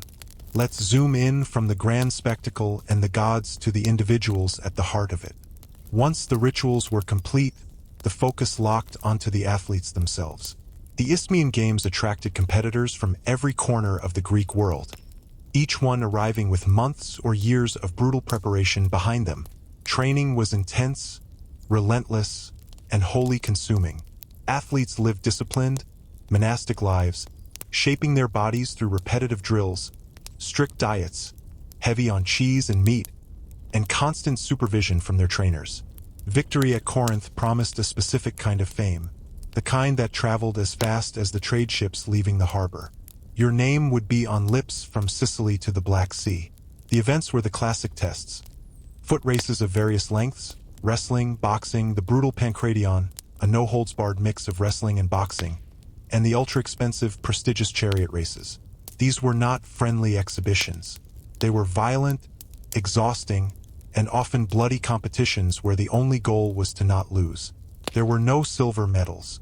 To come in second was to disappear back into anonymity. To win was to have your name carved in stone, sung by poets, and shouted by crowds. Unlike the modern ideal of the amateur athlete, these men were professionals in spirit, even if the official prize was just a symbolic wreath of pine or dried celery. The real rewards came afterward. A victor returned home to a hero's welcome, public feasts in his honor, financial rewards from his proud city-state, tax exemptions, and sometimes even political influence. A win at the Isthmus could lift an entire family's status for generations. The games also reflected regional styles and rivalries. Certain cities became famous for producing unbeatable wrestlers, others for lightning-fast runners, others for skilled and daring charioteers. These reputations mattered fiercely. An athlete didn't compete as an isolated individual. He carried the pride and crushing expectations of his hometown on his shoulders. A loss was a civic embarrassment. A victory was a political tool, a piece of propaganda that could be used in diplomacy back home. The atmosphere was thick with tension. Competitors trained in full view, watched by rivals who sized up every move. Accusations of cheating, bribery, and illegal techniques were common, despite the rules and the judges. The games were sacred, but they were not innocent. The desire to win could curdle into something darker. Yet beneath the fierce rivalry was a shared, unspoken understanding. Athletes recognized each other's suffering. Injuries were commonplace. Broken bones, concussions, dislocated joints, and damage that would last a lifetime. To compete at Corinth meant accepting pain as part of the price for devotion and glory. They were all paying it. The Isthmian Games celebrated physical excellence, but they also revealed a harsh truth. Glory was heartbreakingly fragile. One misstep, one stronger opponent, one unlucky slip in the mud could end everything. Still, they came back year after year, driven by the desperate hope that this time, their strength would be perfect, the crowd would chant their name, and Poseidon would look down from the sea and smile. We're in the final stretch of the Isthmian Games, and the spectacle is only getting richer. If you're appreciating this look at ancient Greek culture in all its competitive glory, Let me know in the comments. Now, let's shift from the arena of bodies to the arena of sound. The Isthmian Games were not only a contest of muscles, they were a contest of voices. Alongside the athletes, poets and musicians arrived in Corinth seeking fame and recognition in a different, but equally fierce, arena. Performance was woven right into the fabric of the festival, reinforcing a core Greek idea. Excellence didn't belong solely to physical strength. Song, rhythm, and the power of words mattered just as much. Musical competitions featured lyre players, flute performers, and singers who performed hymns to the gods or epic narratives drawn from myth. These weren't background tunes. They were judged events, and like the foot races, they carried serious prestige. A skilled musician could gain lasting fame, especially if his performance resonated with a wealthy patron or a powerful political faction in the audience. Music shaped the emotional heartbeat of the festival, swinging between celebration, tension, and deep reverence. Poets used the games as the ultimate testing ground for their new work. The Isthmian crowd was a dream audience, large, diverse, and drawn from all over the Greek world. A successful poem could travel faster than any merchant ship, repeated and remembered by listeners as they returned home to distant cities. In this way, the games functioned as a massive cultural broadcasting system long before mass media existed. Victory odes played a special, powerful role. Poets like Pindar were hired to compose verses praising the winning athletes, their families, and their home cities. These weren't just nice job notes. They were complex works of art that framed athletic success as proof of divine favor, civic virtue, and moral discipline. The ode didn't just celebrate the win, it cemented the winner's story into the cultural memory of Greece. Fame didn't end when the wreath wilted. It was preserved in meter and melody. The presence of all these artists also reinforced Corinth's status as a cultural capital, not just a commercial one. Wealthy patrons, the same ones sponsoring chariot teams, would commission performances to boost their own reputations, turning art into another form of high-stakes social currency. The applause mattered, but so did who was seen listening, and who was seen paying the poet. The soundscape of the Isthmian Games was overwhelming and constant. The roar from the stadium would blend with the strum of a lyre from a nearby tent, the chanting of a hymn at the sanctuary, the shouted bargaining of merchants, and the layered buzz of 1,000 conversations. Silence was a foreign concept here. The performers faced the same brutal pressure as the athletes. One chance to impress, little tolerance for a mistake, and no guarantee of reward beyond fleeting applause. Yet they returned, driven by the same hunger for recognition, the same desire to have their name and their work travel beyond their island or their city. The Isthmian Games proved that Greek competition was a total endeavor. It extended far beyond physical dominance. Excellence had many faces, and in the noisy, vibrant space between Corinth's two seas, every one of those faces was competing to be seen, heard, and remembered. Alright folks, we've covered the sacred and the spectacular. Now let's talk about the engine that made it all hum: money. Beyond the stadiums and sanctuaries, another kind of competition unfolded. Quieter, smarter, and far more profitable. The Isthmian Games were a commercial mega-event as much as a sacred one. Wherever huge crowds gathered in the ancient world, merchants followed, and Corinth's prime position made it the ideal, unavoidable marketplace. Temporary stalls and tents mushroomed in every open space around the sanctuary.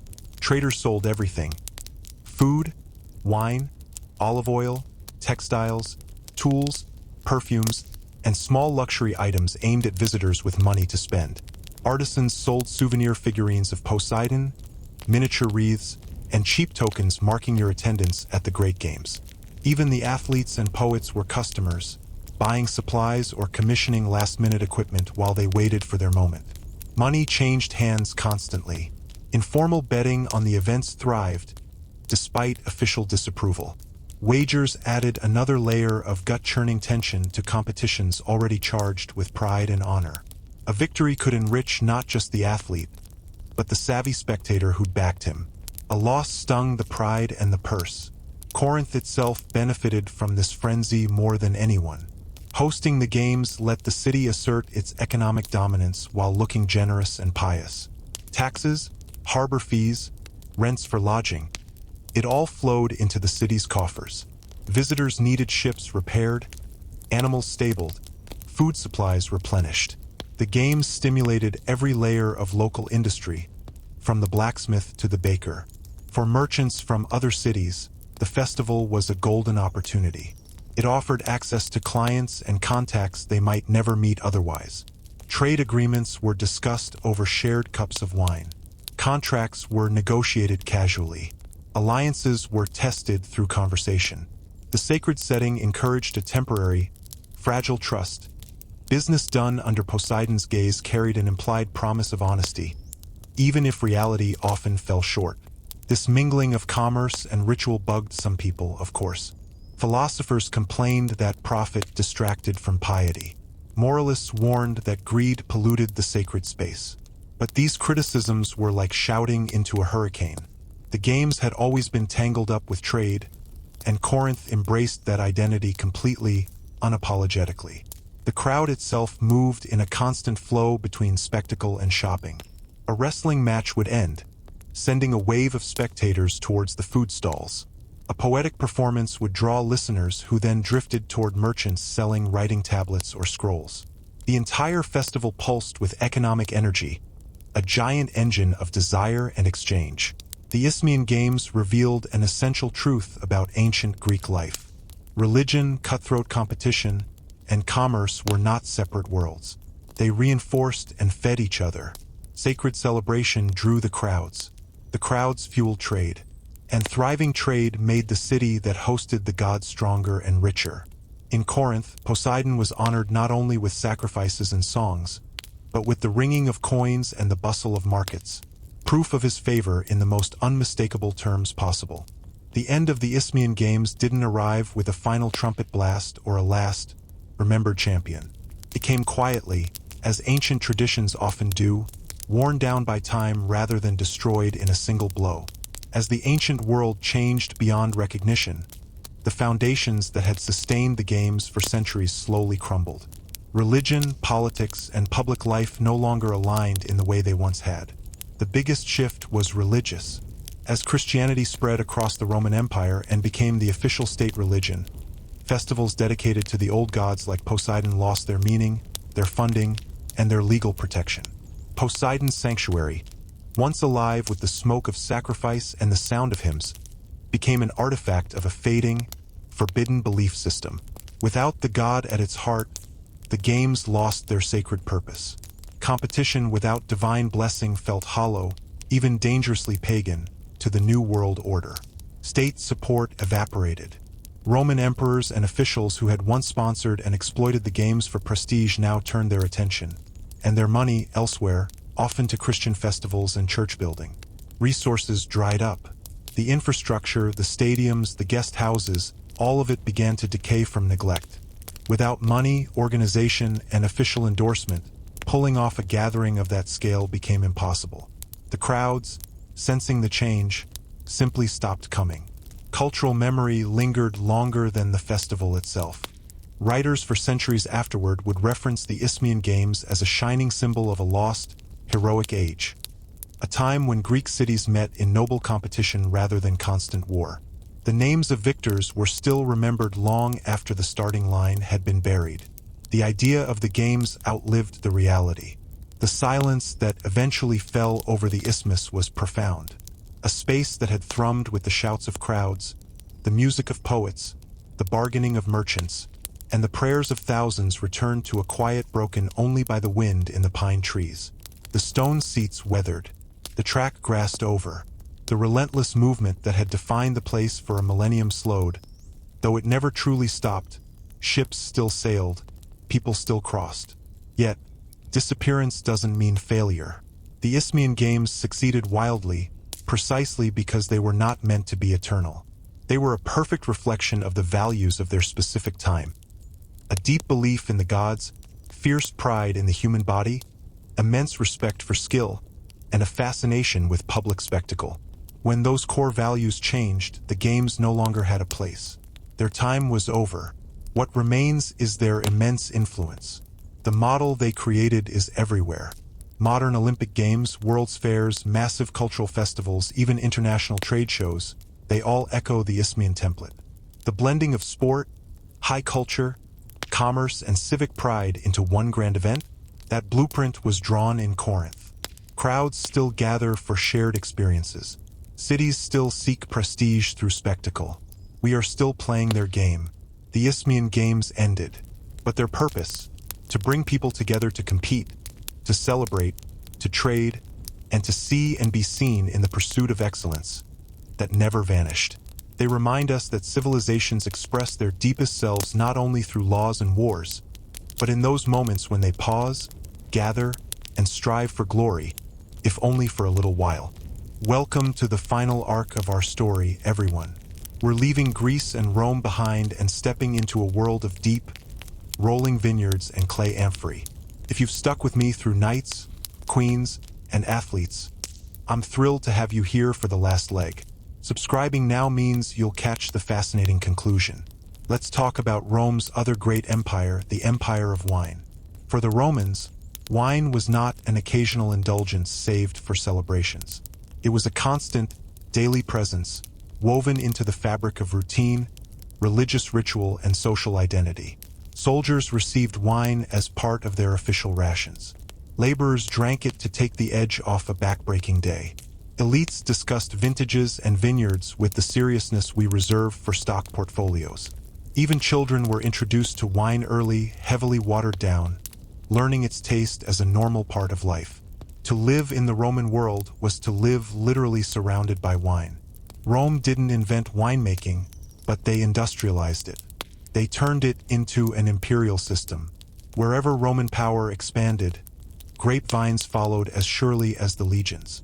Veterans settled on conquered land were encouraged to plant vineyards. Provinces were reshaped not only by roads and forts, but by trellised hillsides and carefully cultivated valleys. From the cooler regions of Gaul, modern France, to the sun-baked landscapes of North Africa and the Middle East, Roman viticulture adapted to local conditions while imposing standardized methods. Wine became a living marker of Roman presence.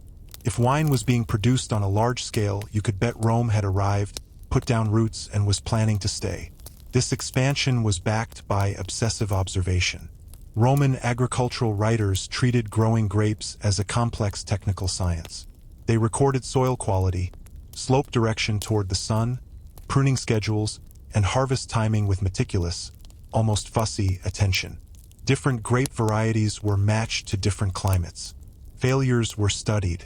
Successes were copied across the empire. Wine was not left to chance or local tradition alone. It was engineered. Wine also functioned as a precise social signal. Quality mattered intensely. A host's reputation could soar or crash based on the wine he served at dinner. Serving an aged vintage demonstrated not just wealth, but patience and good connections. Serving cheap, poorly stored, or off wine was a social insult, a sign of carelessness or contempt. Even among ordinary Romans, strong preferences existed. Not all wine was equal, and everyone had a vehement opinion. Yet, despite this all-consuming obsession, Roman attitudes towards wine screamed one word: control. Drinking wine undiluted with water was considered barbaric, the act of a madman or a foreign brute. To consume it straight was to surrender reason, to become an animal. Proper, civilized Romans always mixed wine with water, balancing pleasure and restraint. Public drunkenness was mocked and feared, even if it was secretly common. This contradiction defined Roman wine culture. Wine was everywhere, deeply loved, endlessly discussed, yet always surrounded by strict rules. It was both a daily necessity and a constant moral test. In mastering wine, the Romans believed they demonstrated mastery over themselves, their land, and the vast, sprawling empire that carried their vineyards from one horizon to the next. When harvest season arrived in a Roman vineyard, the place transformed into a scene of intense, non-stop activity. But here, brute force wasn't the key. Timing was everything. Precision mattered more than power. Grapes picked too early made a sharp, sour, thin wine. Grapes left hanging too long risked rot, raiding by birds, or losing their precious sugar to an early frost. The estate manager, the villicus, watched the vines like a hawk, judging readiness by color, by taste, by the feel of the skin between his fingers. The decision to harvest was a huge, irreversible gamble. Once those clusters were cut, the year's work and the year's potential profit was locked in. Harvesting was brutally manual and exhausting. Workers moved down the rows, cutting grape clusters by hand with curved knives, piling them into large baskets. Speed was critical. Grapes begin to spoil and ferment unpredictably the moment they're separated from the vine. Pressing often began the same day, sometimes right there in the field under temporary shelters. Pressing was done by feet or with simple wooden screw presses. Workers, often slaves, would crush grapes in wide, shallow vats, allowing the first free-run juice to flow into collection basins. This must from the first pressing was the best, destined to become the finest wine. Later pressings, involving heavier weights to squeeze every last drop from the skins and pulp, yielded a lower quality, more tannic liquid used for everyday table wine or, at the very bottom, for the slaves themselves. Nothing was wasted. Then came the magic, mysterious part: fermentation. The Romans didn't understand the science of yeast converting sugar to alcohol, but they understood the patterns perfectly through centuries of trial and error. They knew temperature mattered. They kept the fermenting juice in cool, shaded areas. They watched for the frothing and bubbling that signaled a good, active ferment. They sniffed for off smells that warned of a batch going bad. Winemaking was an art guided by deep experience, not theory. The new wine was transferred into huge clay jars called dolia, often partially buried in the ground in special sheds to keep a steady, cool temperature. These vessels allowed for slow fermentation and for the sediment to settle. The vintner would taste regularly, making small adjustments if he could. But the process was fraught with risk. An entire harvest could be lost to mold, a sudden heat wave, or a contaminated vessel. Failure meant economic ruin and social shame. Success meant reputation, profit, and pride. Harvest time was also deeply social and ritualistic. Songs and prayers to Bacchus, the god of wine, accompanied the work. Offerings were made. Winemaking blended brutal labor with sacred ceremony, reinforcing the idea that human effort alone was never enough. Divine favor was the final, essential ingredient. So, Roman wine wasn't refined by our modern standards. It was rough, variable, and deeply influenced by its local terroir. Yet, every single cup was the product of immense, backbreaking labor and hard-won, accumulated knowledge passed down through generations. Behind every amphora leaving an Italian port stood hands stained purple, feet sore from treading, and a vast, organized system that turned fragile fruit into the liquid that defined an entire civilization. All right, the wine is made. Now comes its longest, most uncertain journey: storage and transport. This is where Roman ingenuity and fragility collided. Romans didn't bottle wine as we do. Their vessel of choice was the amphora, those iconic, pointy-bottomed clay jars you've seen in museums. These containers didn't just hold wine. They actively shaped how it tasted, aged, and survived its trip across the empire. Amphorae were porous. Air could slowly pass through their clay walls. This made aging possible but wildly unpredictable. Some wines mellowed and improved over years in amphorae, developing complexity. Others turned to vinegar or acquired weird, funky off-flavors. Aging was a grand experiment, repeated every vintage, guided by gut feeling and memory, not chemistry. To try and control this, amphorae were stored in cool, underground cellars or buried up to their necks in the ground to keep a steady temperature. Sealing them was crucial. The Romans used resin, wax, or a layer of olive oil to seal the inside and the stopper, trying to prevent too much air from getting in and spoiling the wine. That smell of pine resin became part of the wine's signature flavor. Roman wine rarely tasted clean or purely of grapes by our standards. It carried earthy, smoky, sometimes medicinal notes from its container. They even had a primitive labeling system. Information was scratched or painted onto the amphora. The estate name, the vintage year, sometimes even the names of the consuls in office that year, their way of dating it. This let buyers compare and choose. Aged wine became a serious status symbol. Serving a 20-year-old Falernian wine wasn't just about taste. It screamed, "I am wealthy enough to have space to store this for decades, and connected enough to get it." Then came the dangerous part, transportation.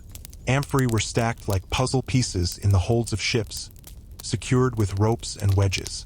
Breakage was common. Leaks could ruin an entire cargo. We know so much about Roman trade today because of shipwrecks. The ocean floor is littered with these clay time capsules, their contents long since washed away. Different wines aged differently. Some were meant to be drunk young and fresh. Others were laid down for decades. Roman writers argued passionately about ideal aging times. There was consensus on one thing: success required equal parts skill and dumb luck. Aging also blurred the line between luxury and medicine. Older wines were believed to have health benefits. They were prescribed for digestive problems, to clean wounds, or to give strength during a fever. The effect mattered more than the taste. Through the humble amphora, wine became a true traveler. It carried the taste of a sunny Italian hillside to a damp frontier fort in Britain or a bustling port in Alexandria. It allowed a drinker in Rome to taste the landscape of Hispania or Gaul. Wine aged not just in clay, but in motion, shaped by time, sea voyages, and pure chance. In Roman hands, aging was less about achieving perfect purity and more about embracing transformation, capturing a moment in a jar and releasing it years later as something new, unpredictable, and deeply prized.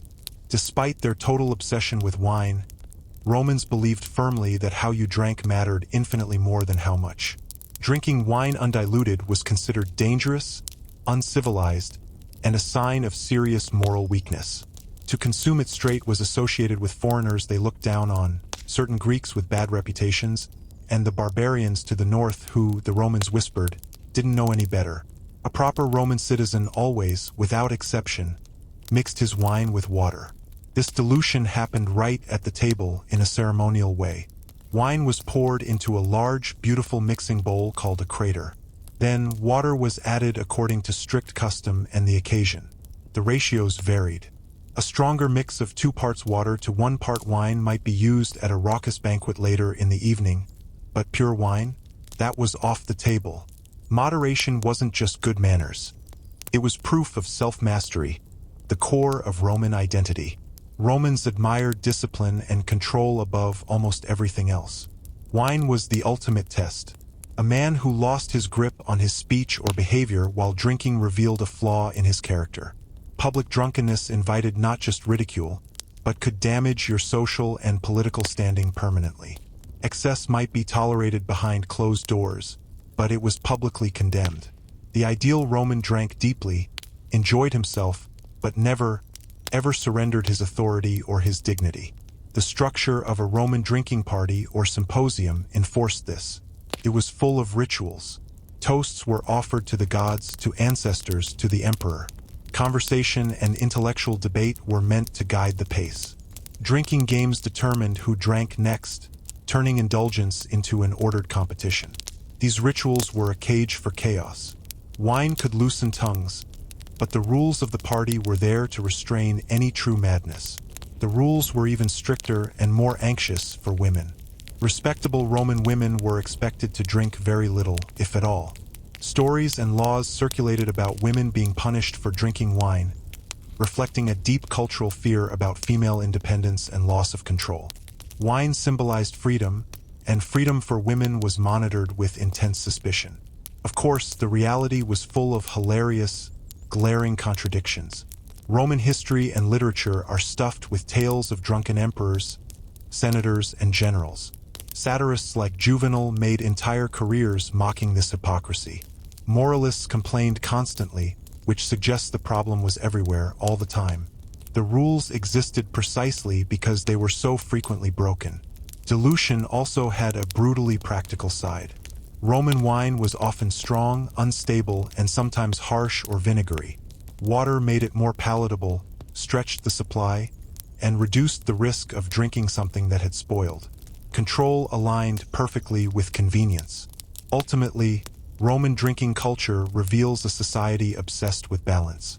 Wine was essential, pleasurable, and respected, but it was also deeply feared. It was the blurry line between reason and animal instinct.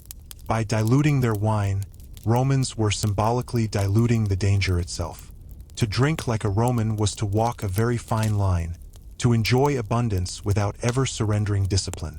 The cup in your hand was never just a cup. It was a test of your character, your culture, and your control served in liquid form. Here we are, everyone. The final part.